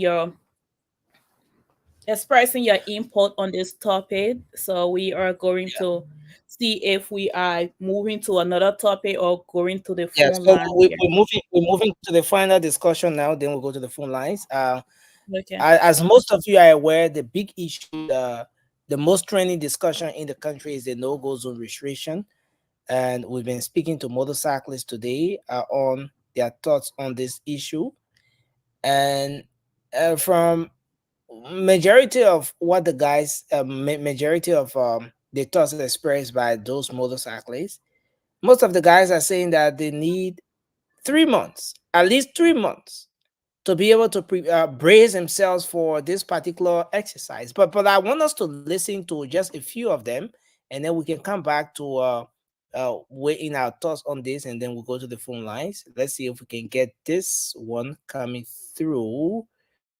Okay, so we can talk to some of the leaders of the motorcycle transport, the motorcycle group here. We are going to talk to the guys. Let's hear their views. Let's know from their perspective to what extent has the no-go restriction affected them. And so we are going to talk to the folks here. And so let's speak to the first gentleman. What's your name? Hello, welcome. You're live on Spoon TV. Yeah, thank you. My name is George Bryan. I'm the co-chair for the motorcycle. Okay, George Bryan, you are the co-chair in this particular 540 intersection. Yes. Okay, so we are here basically to talk to your guys to know exactly to what extent has the no-go zone situation affected them. But first of all, as a leader, as one of the leaders here, I want you to give us your thoughts on this restriction, this enforcement from the Liberia National Police. Yeah, the restriction they put there is very embarrassing. Because in a sense that they told us that they were coming to give us 3 more. Okay. Within the 3 more, unsurprisingly, we came on Monday morning to come also, we saw the people putting gate down, and it went against us. And right now, the time they show us, they are not yet reached. They told us 3 more. Yeah, right now, see how you parking here. No way there to get past here. You have to go on the road there to get past here before you go in. So I mean, this enforcement exercise started just yesterday. Yes. Today marks the 2nd day since the government started to enforce this. Now, I want you to tell us, there are some restrictions that the government came with, some basic requirements. Talking about helmet, you're talking about the registration of the motorbike, you're talking about to get these requirements that have been laid out by the Liberia National Police. Yeah, on the point they told us to get all of that stuff. Yeah. And now we are not generating money now. And they are saying that after the 3 more, they will come to the Vera parking lot. To the Vera junction. Now people will be forced to register. And now we are not generating good money. How will we register? So Okay. My understanding is that you guys have leadership. You have because before they say that we are not coming go on the road. Okay. But since they had a meeting with us, how they say, stay I'm living on in that. I don't have mother here. I don't have father here. Right now, the way they put all here, right now, no way to generate money. Oh, they worry now. What's your call to the government? What do you have to say before we move to the next person? Yeah, let it help us. I leave the 3 more they talking about. Let it help us. Let it 3 after the 3 more. And if I not register now, at least they can come up with their this no-go zone restriction, the enforcement from the Liberia National Police. First of all, my name is Abraham M.K. Dixon. You want to look at the camera? Yeah. I'm not against of the regulations of the government because I cannot fight the government. But they have meeting with the union leadership. Yeah. the union leadership came out with a regulation that we must be able to buy our helmet, our plates, and everything. But one of the things that I got problem with is the insurance. Okay. Yeah, the insurance is costly, and at this time, most of our friends, as you can see, they hustle nothing at all. Okay, let's take it one step at a time. So, the driver's license, how much are you guys being charged to get the operator's license to operate the motorbike? In the first place, Chief, in some countries like Africa, the travel lesson. So are they trying to tell me that I should get on with the lesson? But yet I have not been trained, and they are asking me to get driver lesson. So are they trying to tell me that I should get I should just go and pay money and get lesson while I'm not trained? Because I'm not trained. I'm not qualified to get a lesson. Okay, so you want a training before the issuance of the lessons, right? Yeah, yes. Okay, so the next thing is, how much are you being charged? Going in classroom, I teach after school before coming on street. But the way in which they implementing the power, we not getting all in a beyond us. Because that's what we were told. Yes. So, but the Liberian National Police say they are doing this for your own safety. They say they want you to have on helmet. They want you to have a license, to have insurance. Helmet, the two helmet, which one will be for ourselves and one will be for the passenger. After getting that, when you get a helmet for your plate, then you will get after for the insurance and what have you. But to our surprise, they only keep the few they say they want everything. When you have a helmet, you get the requirement, you not get the bill. Our disappointment for now. So what do you want the government to do finally? I'm asking the government, like the way we went to our VP last time, he told that government should please give all the 3 more. We requesting the government to please give all the 3 more. Within the 3 more, we can also put ourselves together. Well, that is really interesting. You know, and I think I took away from that guy that said that he doesn't, like he said, I don't have the training. And then my question to him is, you don't have the training, but yet you are driving. So I don't know. Any of you kind of can explain to me what he meant by I don't have the training, but yet asking or to hustle, which means that he can transport people back and forth on the motorbike, but he is admitting that I don't have the training. I need to be trained before I can get my driver lesson, before I can get the basic requirement that the government is asking us to get. But someone please help me to understand that. And I will start with Francis, saying he's next to me here. You see, yeah, that struck me too, because he's talking about they don't because when you go to get a license, they probably ask you if you are taking like a road test or something like we do in other countries. You have to do a oral test, then the reading test, then not oral test, the reading test, and then the road test. So they're not doing it in Liberia. You buy a bike, you just get on it, you go on the road. So now maybe, that's just my assumption, maybe when they attempt, or some of them attempt to get license, they ask, have you done the training? But they say no, they say, but you can't get a license because you haven't done the training. So it's like a catch-22, right? The government asking them to get a license, but they have not gotten trained. But then the problem is not on the government. The problem is not on the government. You should know that, okay, I need to go and get trained. Just like if you come from Liberia, or you come when I got to this country, I had to go and get a driver's license. If you buy a bike, you have to get a license before you even buy the bike in the first place. Before you even ride a bike, you have to get a license. But Liberia, you see, that's the problem. Everything was said, I said, oh, the wall can't spoil everything. So we put everything on the wall. So all the bad behaviors and bad practices, we put in the name of food on the table. Food on the table. So these people are not getting license. They know they're supposed to get license, but they don't get it. Then the government enforce the law and say, "Oh, well, I didn't go to the training. How do you expect me to get a license?" But then go to the training. Then go pay for the training and come get your license. And they're fighting. They fight even when Nelson was first, when the video first came on, Nelson was passing. I don't know how many of you noticed. The first guy, probably like a purple or dark blue striped clothes or something like that. He was waving his arm and talking around. The first thing I noticed, right? Even if he had a license, he had everything right. He was missing one thing. I don't know if you noticed, but he was not wearing a shoe or sneakers. He was wearing, I think, slippers or something. So that alone, you will not get on the road. You see? So a lot of these things, our people would just like to play victim all of the time. We know the war came to Liberia. It destroyed the future of a lot of people. But I can tell you, most of the guys that are in riding motorbikes today, they did not even hear one gunfire as a result of the war. Maybe a rabbi in the corner shooting and stuff like that, they hear a gun, but they did not experience the war that you and some of us experienced in Liberia, so they know nothing about war. So why not go and come and just go and do what is right?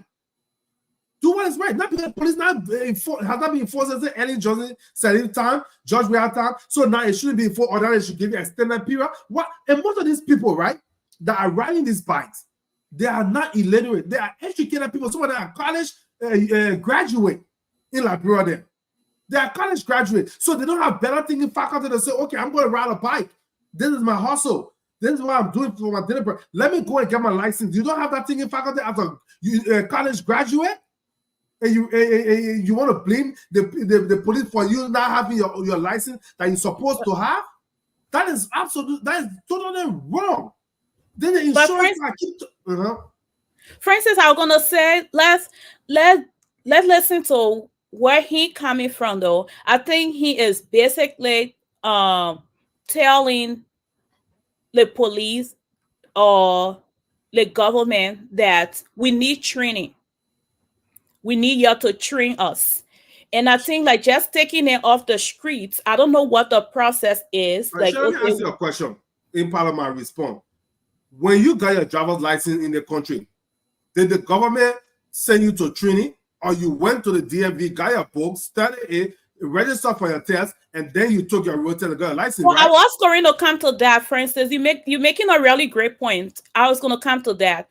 I was going to say that the government needs to have process in place where they are not just focusing on like, let's go get our driver license. What are the processes that you're going to follow to get your driver license? Are you going to go and do the road test and the rate? You have to sit down and do the rating test before you can get that lesson, or you just going there and pay the money to get your lesson? Shirley, So the process is not even the issue. First of all, if you come and say, oh, I went to get my driver's license, but there is no system in place for us cyclists to get driver's license in Liberia, then we always sit here and we'll go up in arms and support them.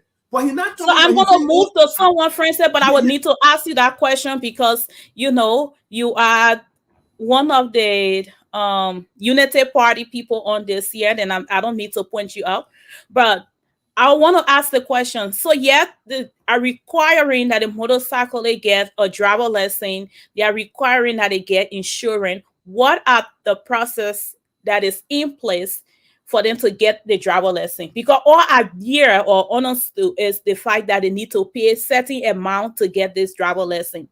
It's a process that they're going to follow apart from paying the money to get the driver license that we can say, oh, I get my driver license. Like you said, over here to get your driver license, I have to make sure I take the rating test. I have to pass a 80 or above.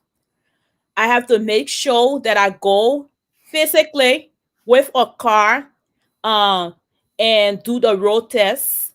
And then, you know, doing the road test, you have to do the parallel parking. You have to make sure that you can fit yourself between something little tiny, which after you get your driver license, I don't know, parallel parking, and a lot of people still work on that. But the focus, though, you know what you have to do to get that driver license. Is it the same thing in Liberia? Nothing. First of all, I mean, that's it. Nothing. Surely, point of correction. I'm not Unity Partisan. I supported anybody other than George Weah, and I supported Joseph Parker. I'm not. Thank you for that clarification. But the country, people get licensed in Liberia all the time. All the licenses people get in Liberia, medical license, all this stuff, and things like that. People go through process. I'm not gonna lie and sit there on the platform and lie and say, "Oh, I know the process of getting a license in Liberia." Before I left Liberia, I never even knew how to drive a car. Okay. I never drove a car in Liberia. But then the next thing you put up before I take 10 seconds is the insurance thing. All those guys sitting over there, right? They don't care. Even to their own spoon talk. Some guy was speaking with like a friend. See, he talked about on Ralphie Highway. Somebody died. I think an organization usually visit victim of accident and stuff like that. I know cyclists died this week or last week, something like that. But let's just look at those cyclists that are talking about their livelihood being taken from them, and like our folks on the other side like to say taking bread from people's mouth. What about those passengers you are carrying? Are you not responsible for their well-being? And God forbid, should something happen and they are injured or lost their life, who's going to make their family whole? Because in the U.S., if you even give, or other countries, you even give somebody a ride, you even try to be nice, you give somebody a ride in your car, you have an accident, that person says, "Oh, Sherry, I'm not suing you, but I'm suing your insurance company." Right. Because that person going to miss work, their income not coming, somebody have to pay for it. So the motorcyclists, when they cause accident and they injure somebody or damage somebody's property, who's paying for it? That person that lead their own God. Thank you. Thank you so much for your input on this. I'm gonna move on now to Alfred. And Alfred is, this kind of like the same question, from the video that you. So you see, what we're discussing here is that motorcyclist is sending strong message to the government that they should put things in place. Sister, when you came here, the people you came to, they sat with you and said to you, before you drive a car in this country, you need this. There was no excuse. Your permit, your learning permit first. Yes, there was no excuse. They do not say start driving before you get it. So what I'm saying here is the government, the system was made before you got here. So now you have no choice but to rely on that to be correct. So what I'm saying here, the government of Liberia have to implement that and make sure everything is good. If your car registration is expired in this country, the police will detect that. They're going to arrest you just for car registration. So the government is not joking. I taught people how to drive. I know what I'm talking about, especially those young people, 17, 18 years old. I know what I'm talking about. So he is sending strong message to the government. Hey, you asking me for a license? But because you and I know Liberia, they're not going to give them no training. They will just take their money and give them the license. So that's why the motorcyclist is saying, do not just give me a license to fool me that I have a license without you giving me the rules and regulations. Look at how the motorcyclists drive.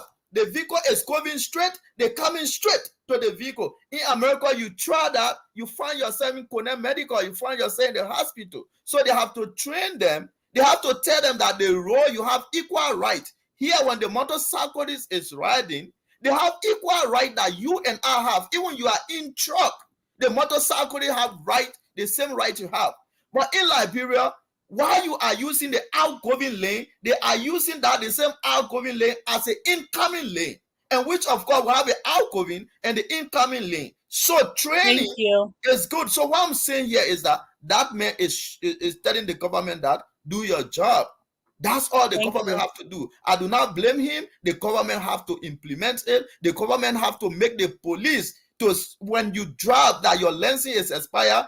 Not even your driver license, but your plate on your motorcycle, when it expires, they need to arrest that vehicle and keep it until you renew it. Yes. Thank you, Alfred. Thank you so much. Yeah. Thank you so much, Alfred. I'm gonna move on now to Vasco. We need to have time to get on the line and take some calls here. But Vasco, what's your, what do you think about the message that young man was trying to put across to the government? What would you say about that? I mean, it was just fair enough, okay? Those guys, they are not saying they will not abide by the rules, right? But what they are saying, they need time. And I'm looking at this because in Liberia, I don't know, I still be corrected. Driver license, like in this country, if you come to this country and you don't have proper documentation, you don't just go and get driver license.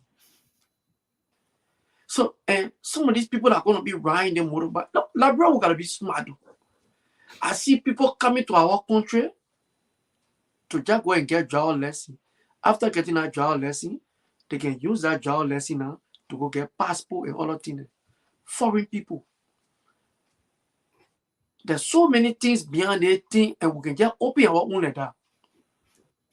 People come from Guinea now, people come from Sierra Leone and they go Liberia. Easy. Nigeria, then they just come. We can go get Liberia passport. When you can get Liberia driver lesson and put on that thing, say Liberia. Because of the thing, the people come start going, you come and hear some of the things are coming to happen. So I don't know what kind of things that people put in place. I'm confused about how that relate to passport and relate to this motorcyclist thing about getting license and getting passport, putting Liberia on it. So if we have a driver lesson, proper documentation, yes. Eh? I say it's all about proper documentation. Excuse me. I think what Vasco is saying, and he can correct me, is the fact that there has to be processes in place where you can trace some of the things, you know, the driver lesson as far as when you give it out. But yeah, I kind of understand what Francis is saying, that it has nothing related to what we're saying and want you to focus on. Yeah, to you, know, it what had nothing. It's not related to what we're saying. But I'm telling you that if I go to Liberia and manage to get a driver lesson, and that driver lesson refer to me as a Liberian, you don't think you still use that driver lesson identity to get passport? But that's not the point. But Vasco, how is that has to do with not vetting properly? You didn't show no birth certificate, nothing. They give, or they say you Liberian. Yes, you get Liberian passport if they give that to you. That's not the point here, though. I know that's a bigger problem. I agree with you on that. But let's focus on the motorcyclist. You come in this country, the man asked. You go to the documentation. police station. They say go get driver lesson. you not get training. Okay, we're gonna. When you go get a driver lesson, yeah. Krista, I'll give you a few seconds to kind of respond to him. Let her Vasco land first. You gotta carry a document to be like the people know that you're legal in this country before they get you driver lesson. So I just trying to relate something like that. Because people can use some of these things to come and get documents that they ain't supposed to get. And no, go back and listen to Gregory Como. I mean, the people confused. The whole government just upside down. Nobody know what they're doing. In that recording that Nelson played here. So Vasco, hold on. Or wait, what upside down? The whole what is upside down? Can we? Okay. I mean, since I've been in that country, my first time to see government. So Vasco, I understand everything has to be quality when it comes to you. I'm saying the question is that right? Because if you listen to the police director, you told the people say we'll train you up. We'll train you up. Y'all listen to anything. So how? Okay. Y'all okay. To forget. Okay, thank you, Vasco. I will give Francis a few seconds here before I move to you. The part I spoke about training. The part I spoke about training. Let's move on here. Let me, Francis, hold on. Let me see if Vasco I'll give you another 5 minutes you can land. Vasco, I'll give you another 5 seconds. Can you land? Can you? Thank you. I will land. Okay. That kind of public discussion, you get your view, I get my view.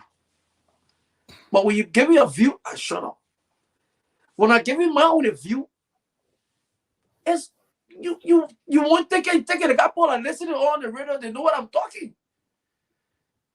You know what I'm talking. You never go into Liberia and get Liberian passport or play TV because Nigerian put on something.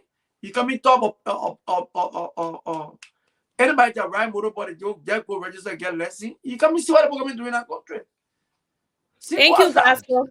So you're training people because your 5 second finance. So we're gonna move on. Let me just respond to. Thank you so much, Vasco. I will let the issue here is not about the passport situation. We're talking about the motorcycle and the statement the guy made. That's why I said the debate tomorrow, but I don't think I'll participate because when I stick to issue, we just run from Jerusalem.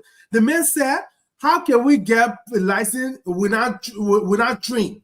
That's what you're focusing on. The man did not say, "I went for training to get my license," and they said there's no training, but then you can't get a license without training. He never said that. All he kept saying was, how can we get license? We're not training. So the answer to that question is, go and get training. If you go and get the training and tell you, say, oh, we don't have no training here, but you can pay money for license. No police message, or no, the Ministry of Transport did not say, Jeff can't get our money for license. That's a lie. But he said, how can we get license? No training. So go and find out. If we go and find out, oh, there's no training in Liberia, then we can say something. And when Gregor Coleman said we'll train you, that means the government, they say the government say, oh, we can't stay out of school and we have free education, you don't know how to pay for it. We'll make the avenue available for you to get your training. So if you have to pay for that training, you're going to pay for that training and then you get your license. So don't jump to passport thing. It's criminal to give people passport that are not a citizen of the country. You have to present a birth certificate to get a passport. So if somebody carry fake birth certificate from World Trade Center, that's still somebody presenting birth certificate. The onus is on the government to be able to vet the birth certificate, to put system in place. Thank you. Getting license and passport. How you get a birth certificate? What? Thank you so much. How can you get a birth certificate? You go Passport, I did not ask you to ask questions up top. You see, you never understand the topic. The issue was, how can we train and not, but how can we get license but we'll not get training? So we stick to that by saying you have to go, then let you go and get the training. But you jump to a whole different. So, for instance, then the question is there a training available for them? Is it something that you know of? Is there a training available for them? Every motorized vehicle get training. Nobody can sit down here and tell me say you can't get license for motorbike. Okay, so let me come here a bit, guys. Let me come here a bit. But don't forget to know the Liberian National Police said they were going to have training for guys. To make this enforcement even stronger, the police IG said they would train those guys, get them prepared for the task. But up to present, the police is yet to say anything about the training. No update about the training. No training has been conducted. No training conducted. No update on training. The only thing we're getting from the police, guys, can you hear me? Yes, Nelson, we can hear you. Yeah, we can hear you. Someone please put your phone on mute. I'm hearing phone ringing. So guys, just go on. Let me make an adjustment. But Nelson, is there no license process for motorbike in Liberia? Because let's not bring the police people in the thing here. Even though Gregor Coleman said it, right? But this is the problem with our country too. Now they want to jump from going to get their training, going through the process and get a license to the police said they will train us. The police doesn't issue license. The police doesn't issue license. So if you buy a bike today, like when you buy a car, you go and get a license, or before you buy a car, you go to the driving school and get a license. Man, go biking school and get a license. Don't put it on the police people because Gregor Coleman said it. That's a ridiculous argument. Thank you. Thank you so much, Francie. Faster, you gotta put your phone on mute. But y'all get Francie finish that talking, man. Thank you so much. Francie is on mute. I want to give our brother a chance to talk, and I appreciate all of you to please put your phone on mute while he's talking. Well, thank you. Thank you. The brother, the guy who was speaking, he's making some sense when it comes to training. But basically, there's no training for lesson. They think back then when I was in Liberia, you have to have some document that has to do with the issue of a certificate from the driving school, the credible driving school. And you have to go through the issue of an RTEX, and they will do business interview with you, then they process you for your license. So when it comes to training, I'm not knowledgeable about that training issue as to getting the lesson. I think that has been the procedure. But the issue about training, like Nelson was saying, the Liberian National Police said they're going to have training, not for lesson, but for road safety, as to how they will educate you guys on road safety, how they can prevent themselves from trouble, and some of the business things as a motorcyclist, how you should present yourself out there. And that could have been done through with a partnership with the motorcycle union, a joint partnership, where they were to come up with that training as to educating motorcyclists about how they should conduct themselves out there. But up to today, like I have always said on this platform, the issue about just saying things and not implementing it has always been a real problem. And at the end of the day, political pundit, people who feel that they have inner motive or they have the self-seeking agenda, they will come out to criticize these things. And at the end of somehow, some way, rationally they could be right. But the Liberian National Police and whosoever entities that will come up with policies, you have to make sure to put some measure in place. I know they said 3 months. Like I've always said on this platform, if you having to give people 1 year, come on, you guys will not stay dissatisfied. There will always be people that will always counteract you some of these things, that will always react to change. And that is the normal things. It's not only restricted to Liberia. I think there was a report too. There was an interview done by Diamond as well around the Vanuma end. People was responsive. There was an increase in people who was abiding by the law. So if that brother said they need to have training, I think that training aspect was restricted to the issue about how they could conduct themselves in regards to road safety. So when you talk about these things, I think we take into consideration. But it's a very good thing. But Vasco was trying to correlate the issue about how our document has been jeopardized. And I agree with him. In Liberia, people don't go by certain things. Even the Liberia, the transport ministry, they don't ask. Like I have gotten my lesson, I've gotten lesson 2 times. I have not carried the basic required lesson because people are very weak when it comes to implementing certain laws in this country. When you're not standing, you're not a citizen, good standing, you not get law, you not get lesson. But Liberia has always been at that connection. Who know who? So at the end of the day, the policies or whatsoever things that need to be done properly, it will not be our document, the driver lesson, the Liberian national ID card that we've always been taking. People from very area will just come and take this ID card, and at the end of the day, they go and get passport. Iraq, there are people in our country cannot get birth certificate to get passport. I agree. I had to agree with Nelson, how they call it, Vasco. But he makes a point right there, though him and Real Madrid brother. But he makes a point right there. These things have been jeopardized over the past period of time. So at the end of the day, our document is useless out there. And we urge the ministry to put this thing in place. Do not just get lessons to somebody. Let them show you what qualified them to get lessons. So I think it's a very unique thing for that guy to raise that issue. Yeah. Thank you so much. Yeah, I really think that like I was speaking to the government, speaking out loud that they need training. That's what I think. That was the message that I got from there. And just to understand the process that already in place that our brother was talking about, that anyone can just go and get their lesson.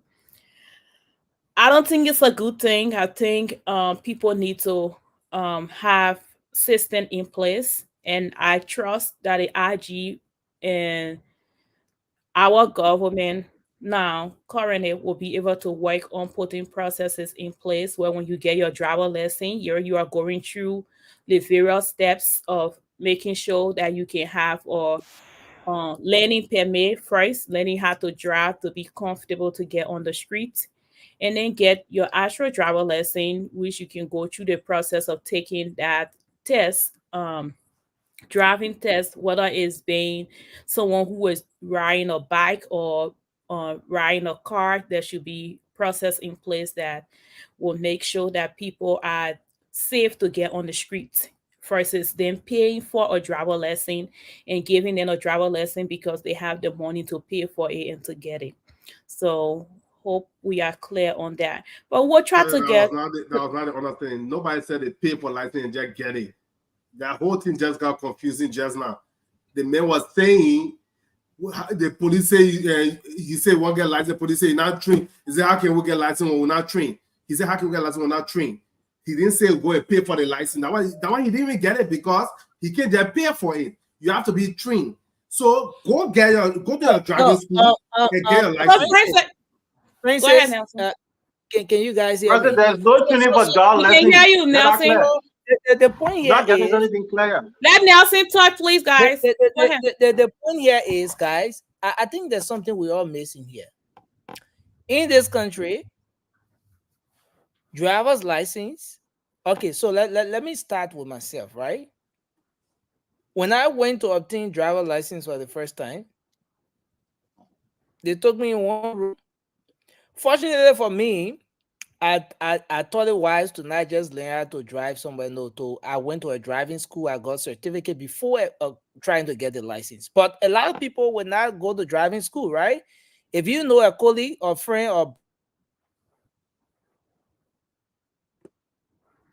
Francis, so Nelson phone, they phone me right now. But I mean, that's the point.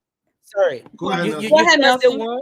You press the one that boom, it will carry you. You press the one that break, it will stop you. You know, and once they show you the man, in 2-3 weeks, the man getting the traffic is a driver. So that man goes to transport ministry, says, I want a driver's license.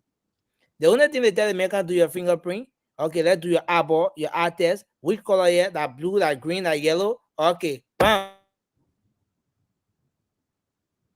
So Nezzy say in Liberia, you do not do any road tests. You go and start operating without receipt. You go and start operating without receipt and waiting the driver's license. So the system is totally not supportive of this whole. The guy in that interview was saying, to get a driver's license for me, okay, it's not a problem. But the police said they will train us. What happened to the training that the police promised us? Are you guys saying that we should just pay for lesson, whether we train or not? We should just pay for the lesson and go and start to operate? So his point was that he needs to have he wants the training. Why he supports the whole idea of the driver's license, but he wants the training. Right. But again, are we asking the question as to why isn't the Liberian National Police saying anything about this training? So I thought that before they roll out of this particular process, they will conduct the training first for the people who are running in the corridors that who have all of the requirements. I thought the training would have been the first thing before rolling out the process. Yeah. Anyway, Yeah. maybe Thank you, Nelson, for clarifying that. Francis, I think there was that. It was a mistake on my part for thinking there was a process in Liberia. Well, we've been saying that, Francis. I think we've been saying that. I've gotten 2 driver lessons. Yeah, I've gotten 2 driver lessons. Similar to what Nelson said. Sorry. Why you you 2 driver's license? No, sorry. And that's the point, though, because now you can go and get 2 driver lessons. You can go and get 1, but there is no process when it in expire, place. it got expired before I got the real one. Let me make that clarity. Oh no, but then you renew. You didn't get 2 You didn't get 2 driver lessons, boy. You got 1. I will just make a call now for the people to come grab you to where you are. I a system like that. So I think to just conclude on this before we get on, before we start taking call here, the police, they have a great idea for safety, but they just need to have processes in place where it's across the country and people can get their driver lesson, not just paying for it, but they can go through the process to be able to get the driver lesson. And anything that you don't work hard for, you can't use it the right way. But trust me, my driver lesson, if somebody sit in my car in the passenger seat, I tell you, do not drive on my driver lesson. Because I have to, especially Minnesota, when you're taking the permit test, the questions then keep coming for some reason. Pennsylvania is 18 questions. Minnesota, I can't even keep count how many questions they can give you. They just keep asking the question. And there is something about Minnesota where you come here, you have to change your driver lesson if you move from another state. And almost everyone can fail the first time they permit test. Because the questions are just all over the place. So when you get your driver lesson, you protect it because you work hard for it. So I think, Liberia is not America, but let it have some kind of process in place. But we're gonna move to the you're saying something, Francis? No, I say let's go to the line. Yeah, so we're gonna move to the line here. And you know, I have Asset Nelson. Give me Asset for that. All I want to be taking calls. So Nelson. And Leo Nelson phone is me right now. I think one of you will have to put your number up for the people to call you. Yeah, so yeah, we can have another number up, but let me get the first call. Cindy is on the line. He wants to make an input. So let's hear from him. Mr. Jawu Cindy, welcome to the show.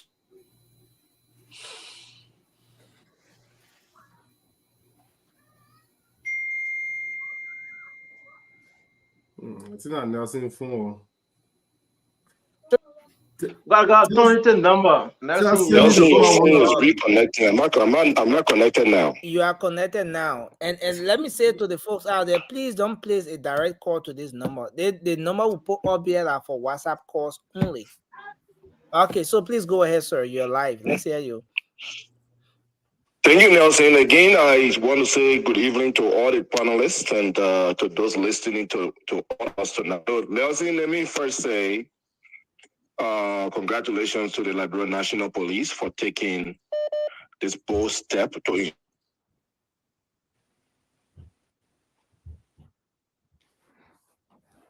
Sandy, you can call my WhatsApp or call the group.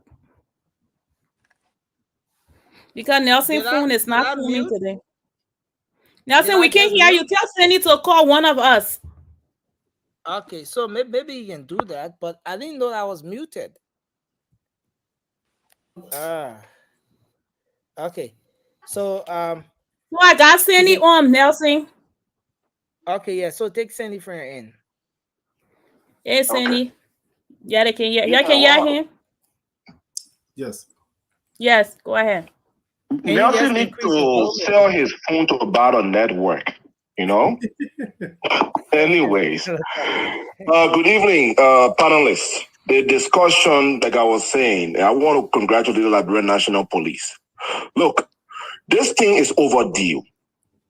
The issue of the folks having the right equipment to ride on the streets of Liberia is overdue.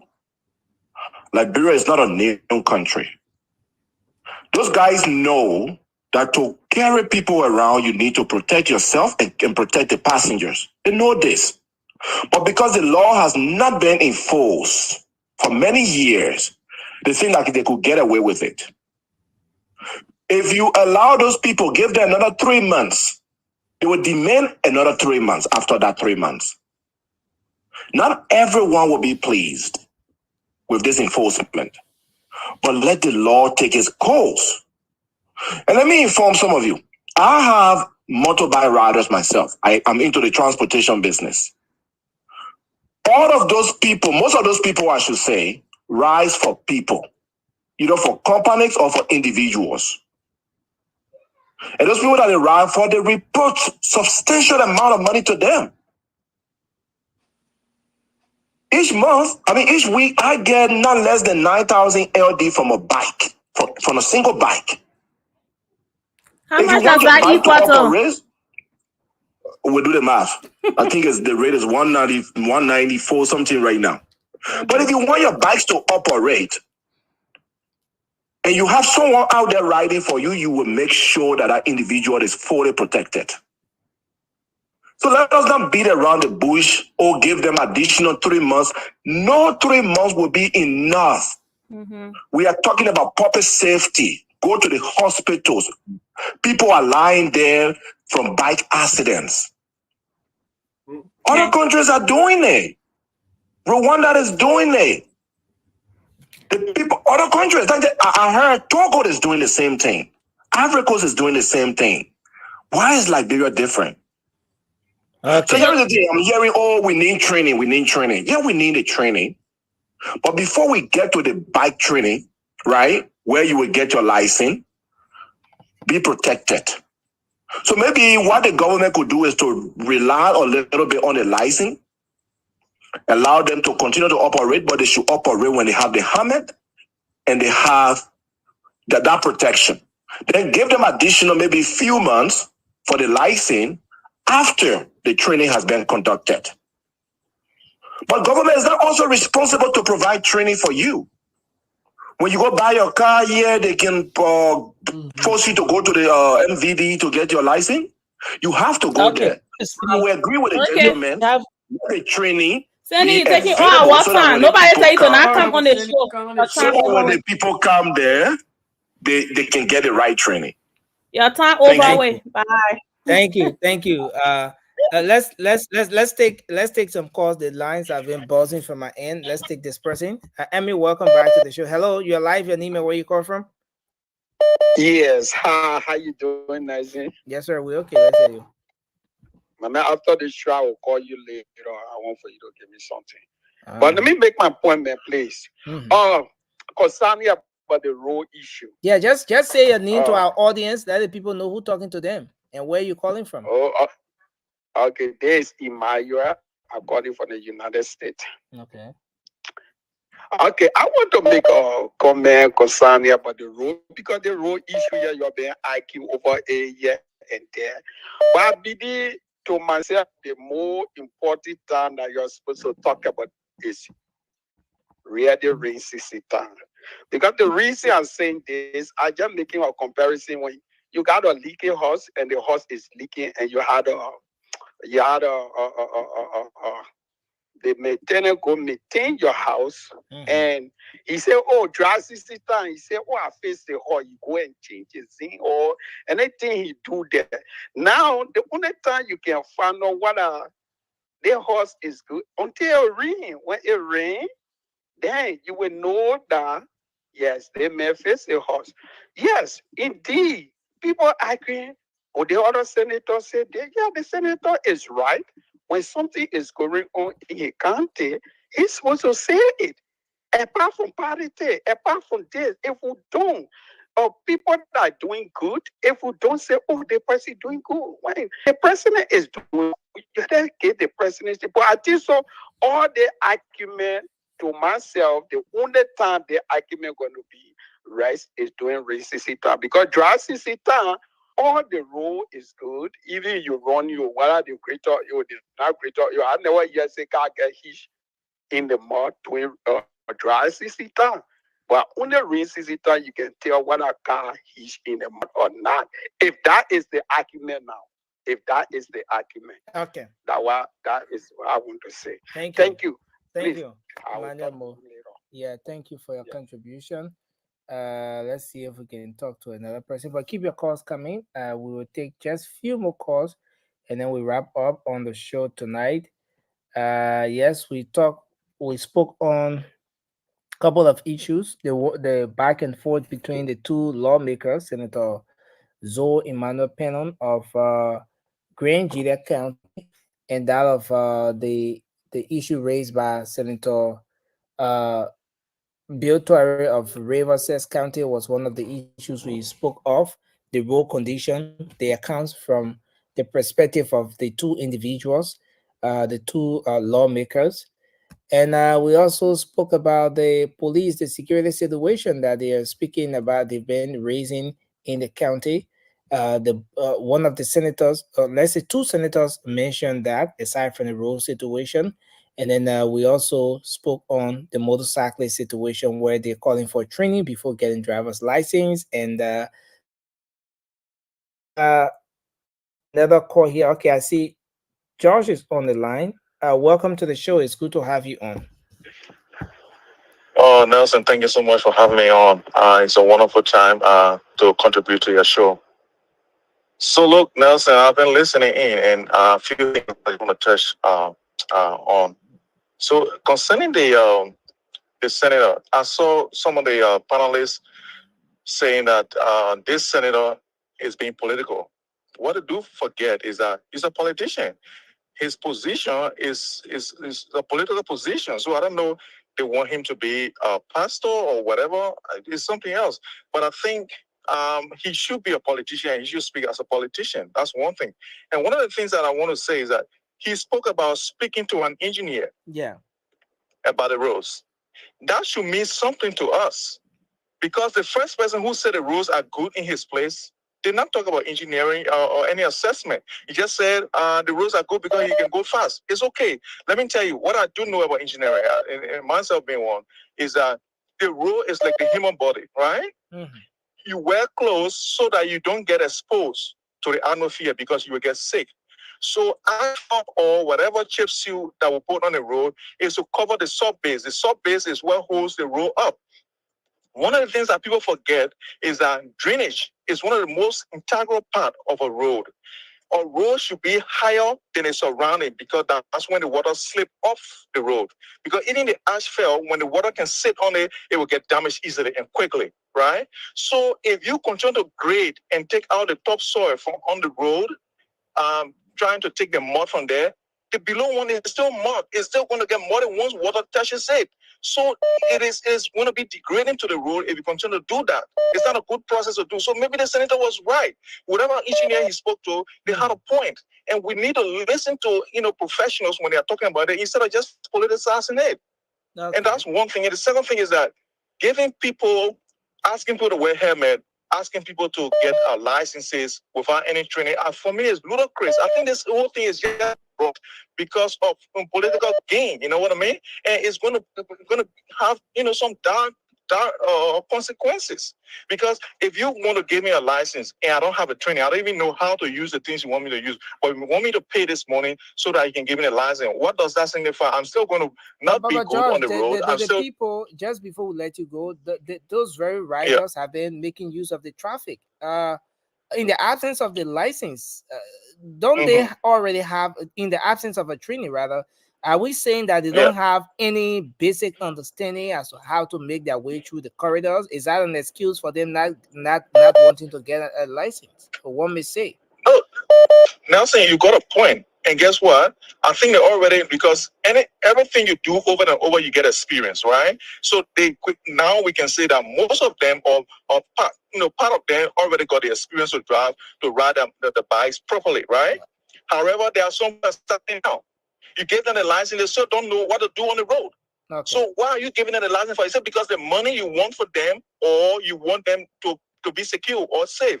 Okay. What is the point here? So training should be given before the license. I think that's what it should be. Thank you. Thank you, and have a wonderful time. Thank you very much, Josh, for your input. Let's see if we can move on to take another person here on the line tonight on the late night show. This person, hello, your name and where you call from? Hello. We lost this person. Maybe we should be putting two numbers up now.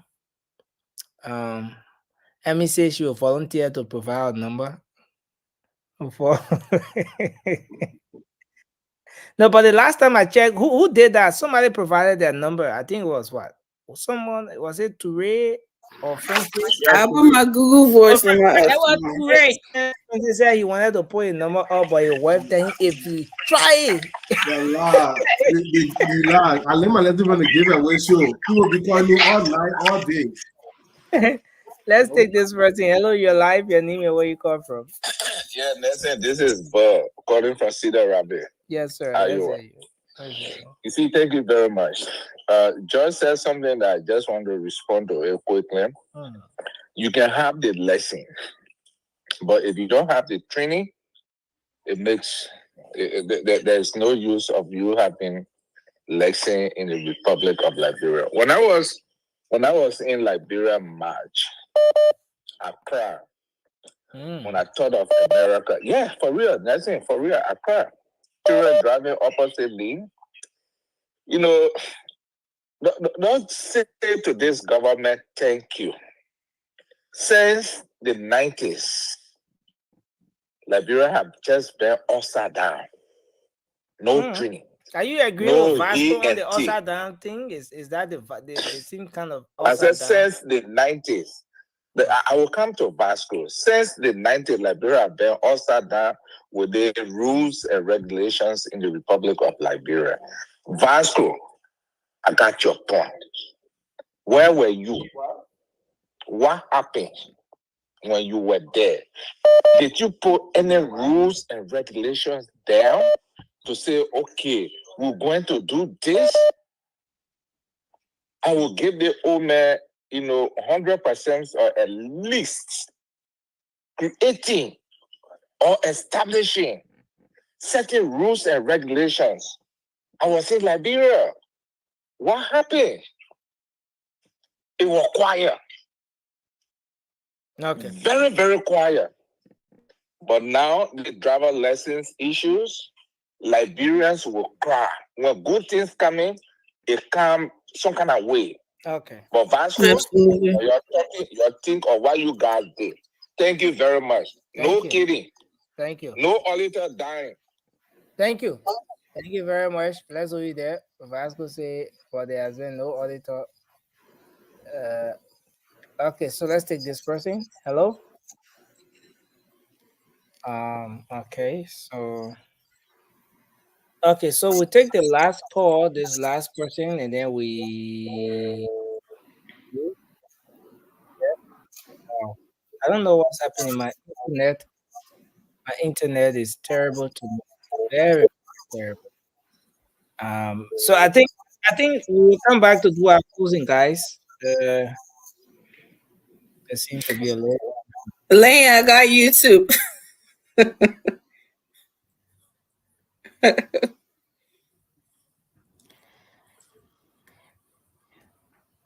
Okay, so I think something wrong on Stephen. Yeah, guys, can you hear me? Yes. Yes, we hear Okay, you. so I think you guys can do your closing now. Because I actually have some issues from my end here. I don't know.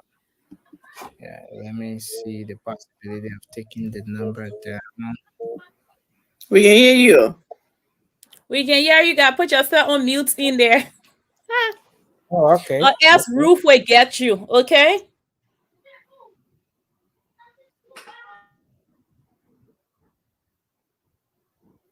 But I think we can do our closing now. What you think, Amy? Go ahead. You got this, right? Hey, girl, did you see Roof comments in our comment section? Roof is so excited. You back. So take your job. Hello, Nancy. Oh, are we closing on that? Nancy, are you taking call?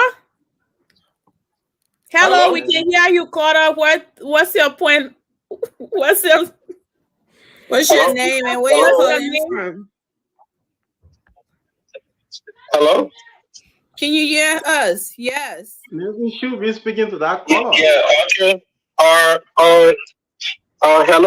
to Nancy, hello to the rest of the panelists. My name is John Fireman. I do join you from Charlotte, North Carolina, USA. You know the late language law from Samuel County. He one used to say that to your own and that me to my own. You know, the senator from Grand Juliet County said it right? Why they told that he formed part of the past regime, but then the things that the present regime is doing is what the man is saying. So the senator from Riverside County, he have to say but you see that he's saying he attacking the man personally. He talking about police. Yes, we do agree. The police are not deployed all over in the country, right? But now you have to get a way forward. You are a senator. Call the police director and tell him, yes, we need so and so police in my country. That's not something that you're going to politicize. Work for the people and stop politicizing everything. So that's what I'm going to say. Thank you. Thank you. I hope let's not close our line. Well, we're gonna do our closing now, guys. Nelson's phone is Nelson is tripping tonight. Nelson phone is filming, but you know he got love for the country. So and Roof will just have to love at first. Alfred, you can go ahead. Shirley, you want to take over the speech? Roof will just have to love me by force. Are you guys reading the comment section where Roof is on me? But Roof, I love you. I love you, girl. I love you. You always here. All right, so let's do our closing, yeah, people. Okay, so Liberia is the only country we have. We just have to continue being positive about this one country that we have. It doesn't matter where we are from or where we find ourselves at this moment. we will one day go back to that country and then take care of ourselves in our old age. Nobody want to be in somebody's country and go to the nursing home. Nobody want to go to the nursing home. I want to go back to Liberia and sit there and enjoy my old age. So I'm reaching for that beautiful day to reach so that Liberia will be better again. And I want to send this greeting to my uncle, my comrade Dolo, and my energetic mother-in-law, Kumasa Akwe. I just want to say hi to you guys and to my colleagues on the all the panelists tonight. I just want to say you guys are the best. So let us continue pushing forward for this one country we have. Let us be positive.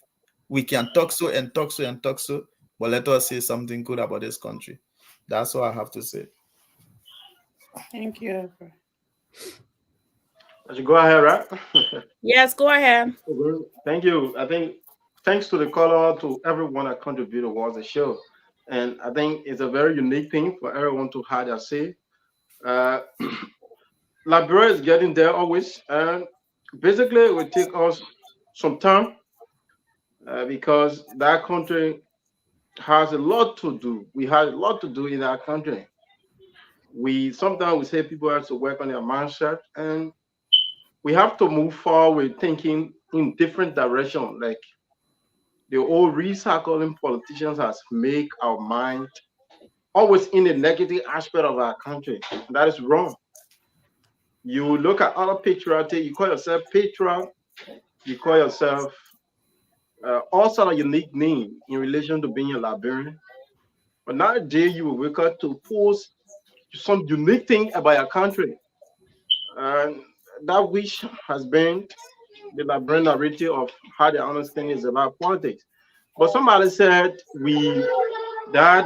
somebody said the senator is a politician. We understand the senator is a politician, but if you are a politician and your political goal or your political agenda is not in conformity or nothing you achieving in line with the people you're serving, there's a problem. And we like to say if you're a politician, use that political rhetoric or idea to do something for your people. You cannot be making statements that will always make you that unproductive senators. So at the end of the day, you will not be looking good in the eyes of the people. But it's a good thing always. The senator from Grand Junior will not lie. Some of those business, even you listen to the journalist, he came here and gave a part of the story. And those are credible people. So people should not just politicize everything. We talk about the police. I think police deployment should be looking into. Gregor Kromer, I think, is doing some pretty much good, but he has to look at the issue about deployment in various places. So it was a unique thing. Thanks to all of you as panelists, and thanks to everyone that is following the show. Thank you. Vasco, you can do your closing. Yeah, my closing gonna be like this. I think while we're focusing on the motorcyclists, there is a dangerous drugs in the country, the zombie, and it's actually killing people because I saw today on the OKFM page, 2 persons died from that drugs today, and there was a guy who was headbutting the iron, and this is one of the things that this government need to actually focus on, because during the weird 6 years, it was the, how you call it, drugs? I forget the name of the drug, the Kush. And we saw how the Kush treated people, young people. Now it seems to be like the Kush is now maybe working in the system, so they're trying to bring another thing that's very stronger than the Kush.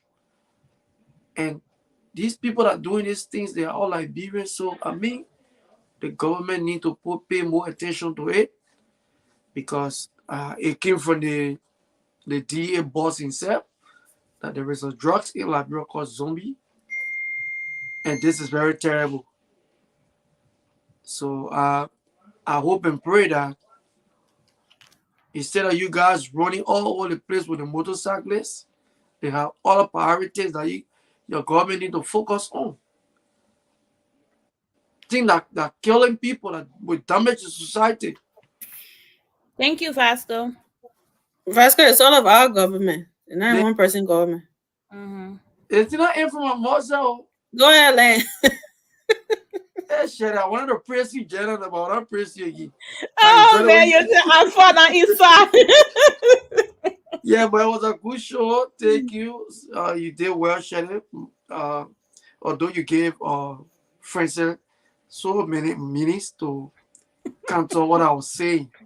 But Francis, don't run because tomorrow. There are always a but. I got it. Yes. Para monitor that boss here today. What you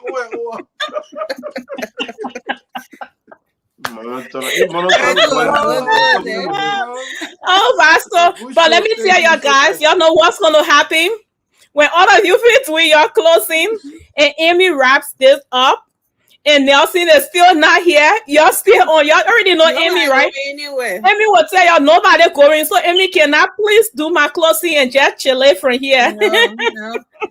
We'll all have to tire to Nelson. But since Amy is here, I'm going to do my closing. Amy is Ruth's favorite host. And Ruth, no, I am not a co-host on this show. I just get to help. I just get to help when my sister is not here or my brother Molubat is not here. I do to make sure that I talk for the Liberian people. That's what keep me up to be here at 10:15. I'm here. Everything is intact. Okay, 10:15 p.m. Nelson is here. So I'd like to do my closing. I would say it was a great show. It's always a good thing to come here and just talk about what is happening in our country and get to educate our people on issues that our country are facing. I think the IG is doing an excellent job. And I know there is change coming for Liberia. It takes time. It takes sacrifices. A lot of people are not going to accept it. A lot of people are going to talk about it. But I think change can come if you enforce it. And so enforcing change doesn't mean that we have to please everyone, because we are not going to move forward if we are in the business of pleasing people. So let's try to do the right thing and be able to adapt to change. And I want to speak to my people in Liberia. In order for us to look at our country and be like, oh, we are there. Okay? We are there. In Liberia, we know ourselves. When we're doing things, we like to show up. We like to make sure that we get the best of everything. So in order for us to get the best of Liberia, there has to be changes that need to take place. And those changes comes with sacrificing. Those changes come with you being uncomfortable. And so that's what's going to happen. So just work with the people that are trying to make change in Liberia. And together we can all have a better Liberia. Like my brother Alfred said, we want to go back to Liberia, my people. I want to go back, and I don't want to go back alone. I want to go back and take my 6-year-old, take my 7-year-old, take my 13-year-old, take all of my babies. I ain't going to name all my baby issues yet, but take all of my babies with me and just be proud of my country, Liberia, and be able to take my friends as well that are looking forward to go to Africa, and I'll be like, you need to come to Liberia, and then they go and search on the map and see and like So let's embrace change in Liberia. Thank you so much, and it was a great show and nice hanging out with you. But Amy, I have to go. Peace out, all of you. All right, guys. I mean, like always, it's good to be here, to discuss the issue. I want to again apologize for my ignorance on what our country is like. I think I told you guys I did not even know how to drive a car in Liberia. So it's my ignorance that makes me think that our country, Liberia, has a system in place where people can actually do training or practical tests, driving tests to get licensed in our country. What kind of country? The only God can take care of all. They don't? Huh? They don't? They don't. I was here going back say, oh, what the system people why can't go get a job, do that training, and then go and get a license. But I was just told. I hope the people that said it are wrong, but I had it down. Nelson and our brother that just Bida Soiree will be wrong because they got license in Liberia. They said you do. The only thing they tell you, look at your eye. Can you see what color what did? They don't tell you go on the road, go do any kind of test. Our country is finished. And the reason I say our country is finished is not because Liberians are lawless. Liberians are law abiding. They will abide by whatever you tell them to do. And you see, if our brother Vasco was talking, say, oh, when they stop the motorcyclists from plying the street, there will be major riot. You see the rioting and they're parking themselves somewhere and they're upset, but they're following the rules. But for you, our country, our legislature, our lawmakers, they are good for nothing. They are good for nothing. Because they're sitting there over there. They know that people can just go and say, look at yellow. That yellow here, you say yellow. Then they give you driver lesson. And they drive it in our country. If that is true. I don't believe that. Huh? I don't believe that. I've never seen, I'll be like, what they say, I will argue against that thing. But they say you don't do any practical, any road test. You just go and get license. Our lawmakers are useless. Our government officials, they are all useless. They are wicked people. The people that are focused on attention, they don't do it. Useless people.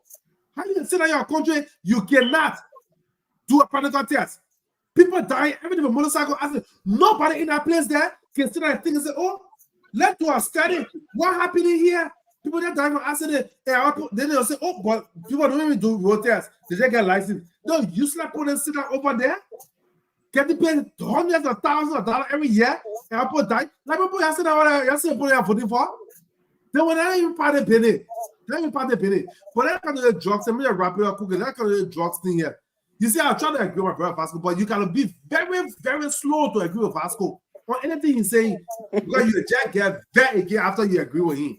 Let me talk about the zombie drug. We're talking about how the drug issue in Liberia. I will agree with our brother Vasco.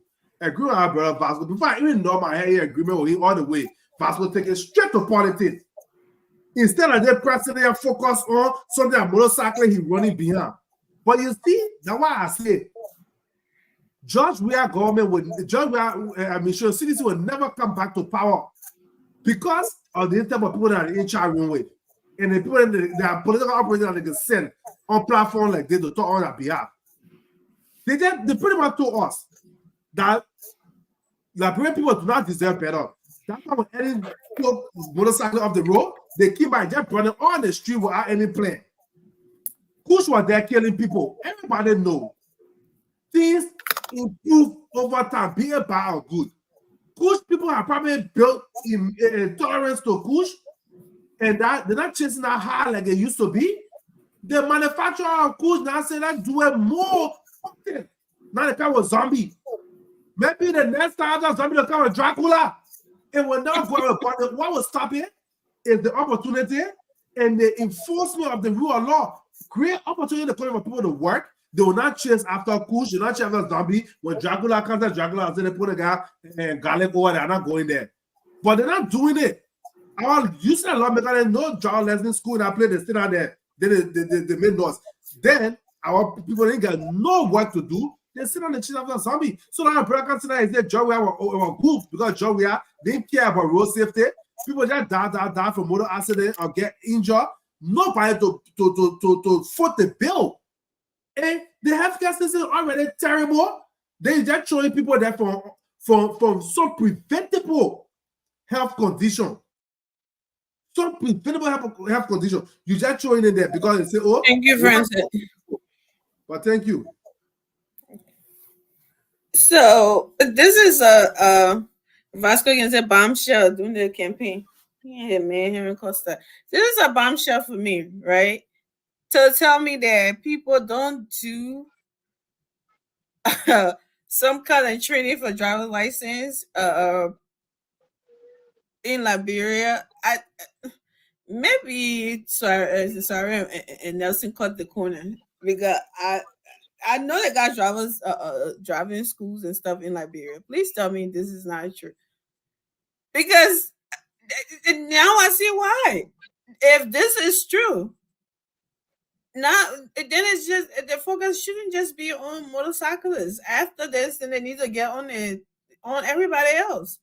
Because how can you just give people a license without knowing? This is why people just get in big trucks and just roll into people, group of people on the sidewalks and stuff like that. This is disturbing. Yeah, come in, man. Somehow go like, bro, as soon as we see car, we start running back into the community. They'll be asking like, what's going on here? Because because you don't know who is who. I mean, please, Teresa, I know we're doing our closing, right? There's a requirement there, but the guys are not going by it. You have to get driving school certificate, and you have to get a text from the clinic that has to do with your act that show that you see very well. For America, they will say you should go and do text and all this stuff. But there is a requirement there, but it has not been implemented. There are more people who get driver lesson in Liberia. They don't even go at the ministry. They just sit by and give the validate your practical. And I agree. I'm not arguing that it shouldn't happen. Listen to me. I'm just telling you what is happening in Liberia, and that has been the system. There should be something that authenticate whether you are a driver, whether you in accordance to get the lesson, right? The standard, the law is on the board, but it has not been implemented. That's the problem in Liberia. So I mean, it's just so disheartening, but that's Liberia. Let me get 20 seconds too. So I have a question for Vasco and Francis. So long Vasco is already out. So my question here is, we're talking about these drugs, that the drugs is in the country named, I don't know, zombie. First of all, how do this name came about? Because you see, we have a drugs fighters in the country that are fighting these drugs. But then when something happened and then it tried to go out there, so many people have heard about it. So my question here is, how do we have the new drugs in this country, and how did this name came about, zombie?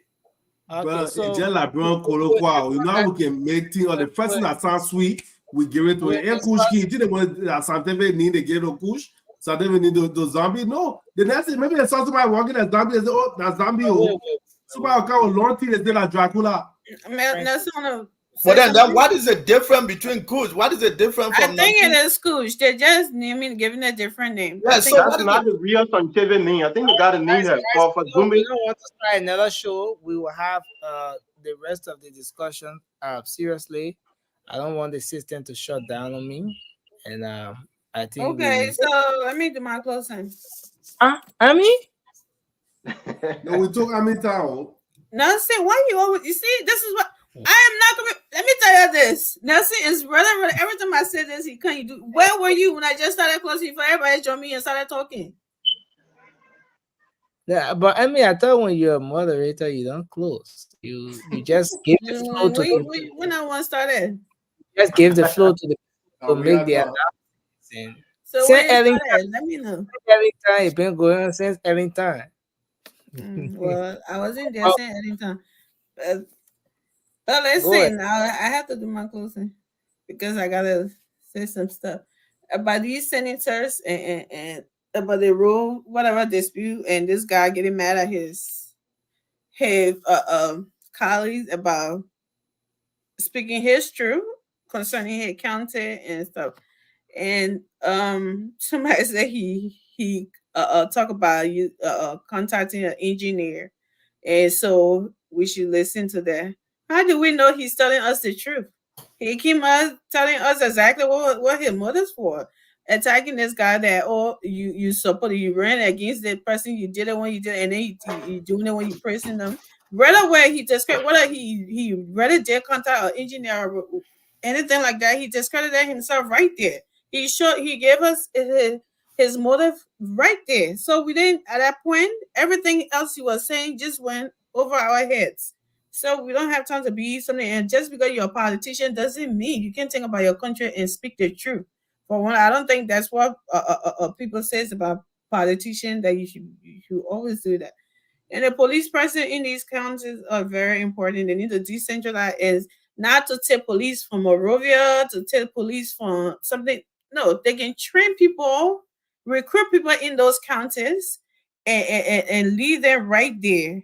They don't have to take people from other counties and go within that place because they know the counties they are in those areas. They are from there. Like every area in this place, that's what happens. So I'm pretty sure instead of taking people from they are already on them, they are already short. They can take people from over there and train them and have people decentralized and just not be focusing on Morovia. You have 4,000 and people, then you got only one policeman. They can beat that policeman anytime tell that Baptu for him and nothing will happen.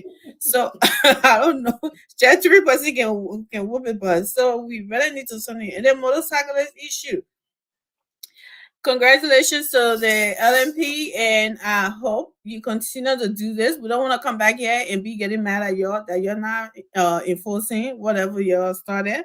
So I really love to see the end of them. People talking about no training. Who's supposed to give them training? Then they should the government should have some kind of regulations or driving something, book something and give it to them and come and take these tests and do this. The government not responsible to and go and pay for your training and do all of that and give you a harness.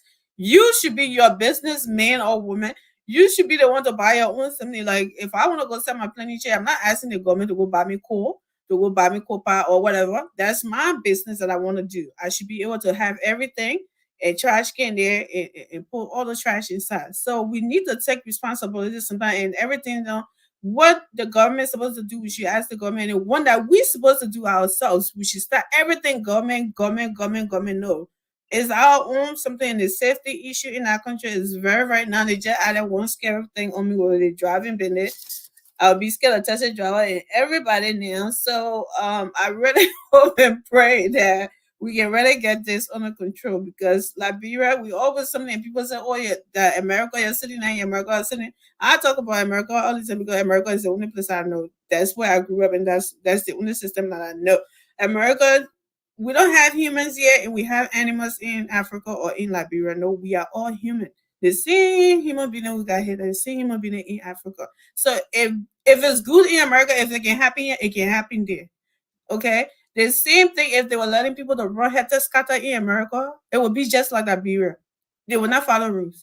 But here, the people put a system and they enforce it, and that's why it's working the way it's working. The same thing can happen in Liberia. They think they all like Liberia looking all the time. Since then, yeah, this is how it been. No, it can change. Sidewalks are for pedestrians to walk on, not for people to sell on. So when they're taking you from there to go to the market, please stop making it like somebody going after everybody and these politicians that want to come back and don't want to be for infusing your brain with lies. Oh, they're taking food from the people's mouths. They're doing this, they're doing that. No, it's something that is trying to do for everybody. If Liberia gets better today, we will all be proud of that country and we'll be loving our country. Believe it or not, I have plenty of friends here, American friends, and sometimes we'll talk about Africa. We argue. Africa is the best place. It's very just. It's people are like this, they are like that. Where can I go visit? You will not believe. I'll be telling them to go Ghana. I'll be telling them to go to places, but I will never call Liberia names. Truth thing I'm telling you. I cannot call my own country name, but I'm recommending other places in Rwanda there, in Ghana there, in places for them to go. But not one day you hear me saying go to Liberia because I know what Liberia looks like. Then my argument with them, it would be like, you lied to us. We went to this place like a zoo. Everybody was just doing their own thing. And that I want to be able to say, go to Liberia. I will take you to Liberia. Okay, so when we come here, we don't come here to say we want something or we want something. It's because we want good for our country. And you that live there now, you deserve it. You deserve every good life that people live here or any part of the world. You're not an animal, and I keep saying it. You're a human being. Don't put yourself any lower than anybody else that live in the diaspora to say, oh, because they live on the side, they deserve it. I live on the side, I should be something worse. No, it's not like that. So let's cooperate. And if we say change, like other people have already said, it comes with sacrifices. It comes with some hard work. It comes with patience. So let us all buckle up and have in this change that we fought for and campaigned for. Let us all contribute to it and have a better Liberia for tomorrow, for our children and our old age. Thank you. Nelson, you gonna? Oh yes, he is. Easy again. Nelson. Well, start a whole new show then he'll come again. Don't mind. No, but Amy, seriously, that thing scare me, my man. Bila, Alfred, I understand what you guys are saying about the driving school, the system, but bro, what if I go to not like bro said people hungry, I can bribe the driving school, I said give me a certificate, I know how to do it. Then the travel people just give me a license. You sort of verify in other countries. You go to the driving school, then you go to the DMV, you do that practical test. I mean the written test, then you do the practical before you get licensed. But like I said, go to somebody's driving school, the government not regulating. Then go to clinic, get eye test, say you can see. They can't jump on the road. Jesus Christ, how about people? Some people don't even get it. Some people don't even get it. That's why some of these cars losing control all the time. It's not about, because if anybody can just get in a car and have a driver license for anywhere and just get in the car and start driving, that's why some of these accidents that, I mean, running into people and doing all of that, and that's why it's important for people to leave the streets and it's how walks and stuff. Yeah, it's one of the many things that, yes, I got it, contributing towards the increase in accidents. That's true, because somebody will just wake up, you take somebody car for 2-3 days, you feel you driver, you just run the street. When people are driving, right? Well, you know, Joshua, they begin driving. I said, "No, what are you doing?" He said, "You put your head that far, you go. You get it right away when you put your head first." Yeah, you put your head, you wrong. I agree with you, AJ. You put your head that far, you got it right away. You got to go. So you put your head that first. Like 1 second. Like Afro was saying, right? People even insult you. Let me read AJ comment. He said the government of Liberia struggles with generating income as they are unaware of effective methods to generate revenue of the country. Those are all ways to generate income for the country. So guys, we'll have to go. I know you guys want to have another show, but we'll have to go. Where are you? Where you? Nelson gone already. We've been waiting for him. You can't believe us. I want to say, it's been a good show, man. But let me say this: Liberia has system. All right, there are systems here. Like I listened to Amy say, "Oh, I can't Liberia. I'll be running away from drivers." Look, for even you, Nelson. If you get your car, I'm running away from you. There are experienced drivers in this country who, in the midst of all of these, but you don't know the sheep among the goats. I agree with you, Nelson. Are so much on point. Look, so many drivers in the country reverse. You know, most of our car here is not get it back off camera, right? But most of our drivers here will reverse without looking behind, only looking at the we all did that. No. I'm trying to tell you. No, listen. Nancy is not a driver. That's not the issue. Who's verifying that people go to go driving school? Everybody drives a driver. No, you drive just for yourself. People drive for themselves. But you can't drive CDL car. It's not everybody. That's another argument. Huh? Everybody's the drivers, and then you sit on their steering. You got different types of cars that you. But that's a long argument. We can carry on. What qualifies your calling somebody driver? What's that? Yeah, in another country, somebody got different things that qualifies somebody for the driver. The government of that country has to qualify you to drive in their streets. I agree. But what he's talking about, maybe in just restricted to the American narrative. When you go in like bro, they will tell you somebody can't prove to me that you can drive. I drove there. Just be brave. So guys, let me say this. I want to say that's another argument. Every country do not have the same law. So I agree to that. Okay, let's hear what Nelson got to say. Okay. So thank you. We have Alfred, are children crying or that Tuareg children crying? I don't even have child in the country yet. Was it the madam I saw in the background? Was it the madam I saw in the background? Which background? You might put her in trouble, yeah. My wife, No, listen, no. my wife is in Liberia. Oh, okay. I remember I met her, right? Oh, I remember I met her when you came. No, see, Alfred's wife is Bashi. I just remember. And she said to me, Nelson, that you can make my husband be talking politics. And I said, yeah, your husband is a Liberian. He needs to talk about it. I just remember. Oh, yeah, sorry. But who was that in the back? Anyway, sorry. Okay, you see, but guys, we have to go on. That's my sister-in-law. No. Wait. Sister-in-law are usually from two sides. Is it your wife's sister or your brother's? Easy. No, but we need to understand the thing. We need to understand it. Look, Nelson, yeah. you know, this is a show, right? I want you to cut that part and then send it to me. Then I will tell you who was that. You see, Alfred, that's my sister-in-law, my wife older sister. That's my sister-in-law, my wife older sister. Oh, yeah. Instead of answering the question you want. So listen, if you make me go cut the clip, Alfred, you will be in serious problem. Because there's a portion of the clip I will cut.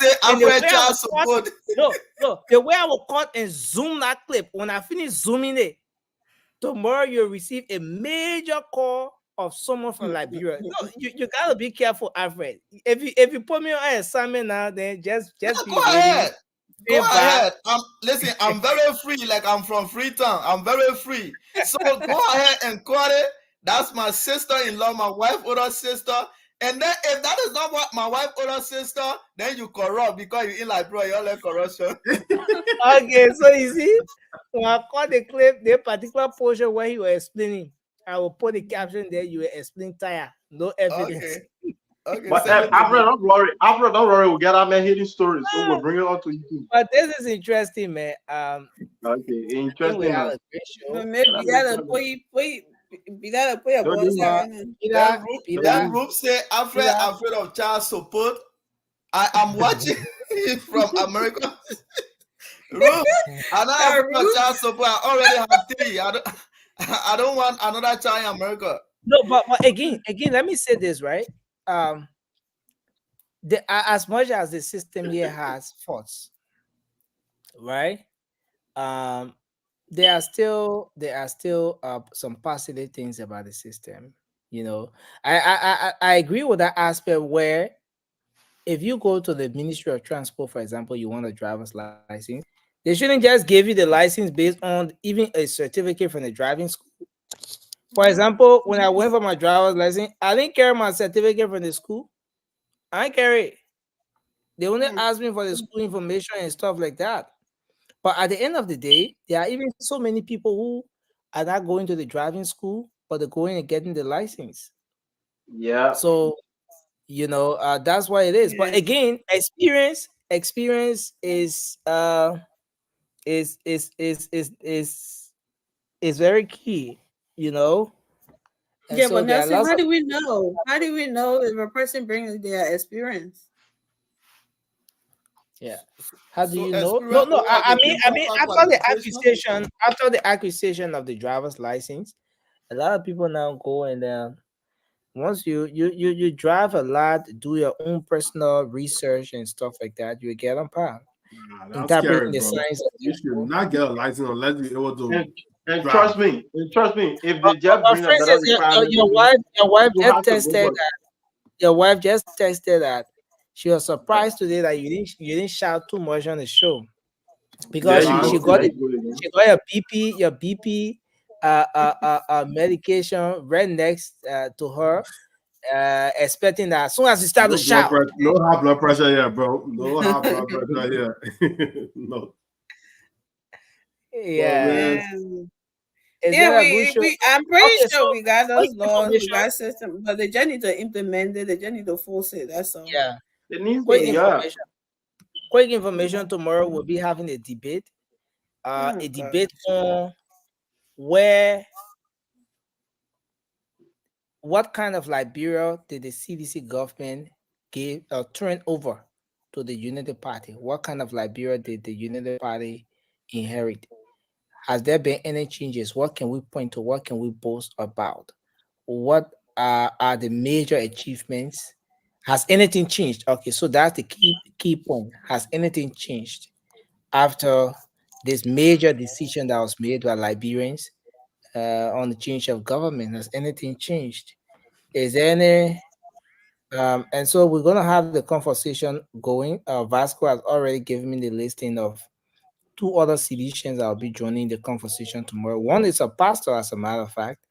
One is a pastor, and it's good. Our brother Alfred here is also a pastor. So one is a pastor, and we're gonna have a great show tomorrow. And you But accuse him Pastor better come with facts.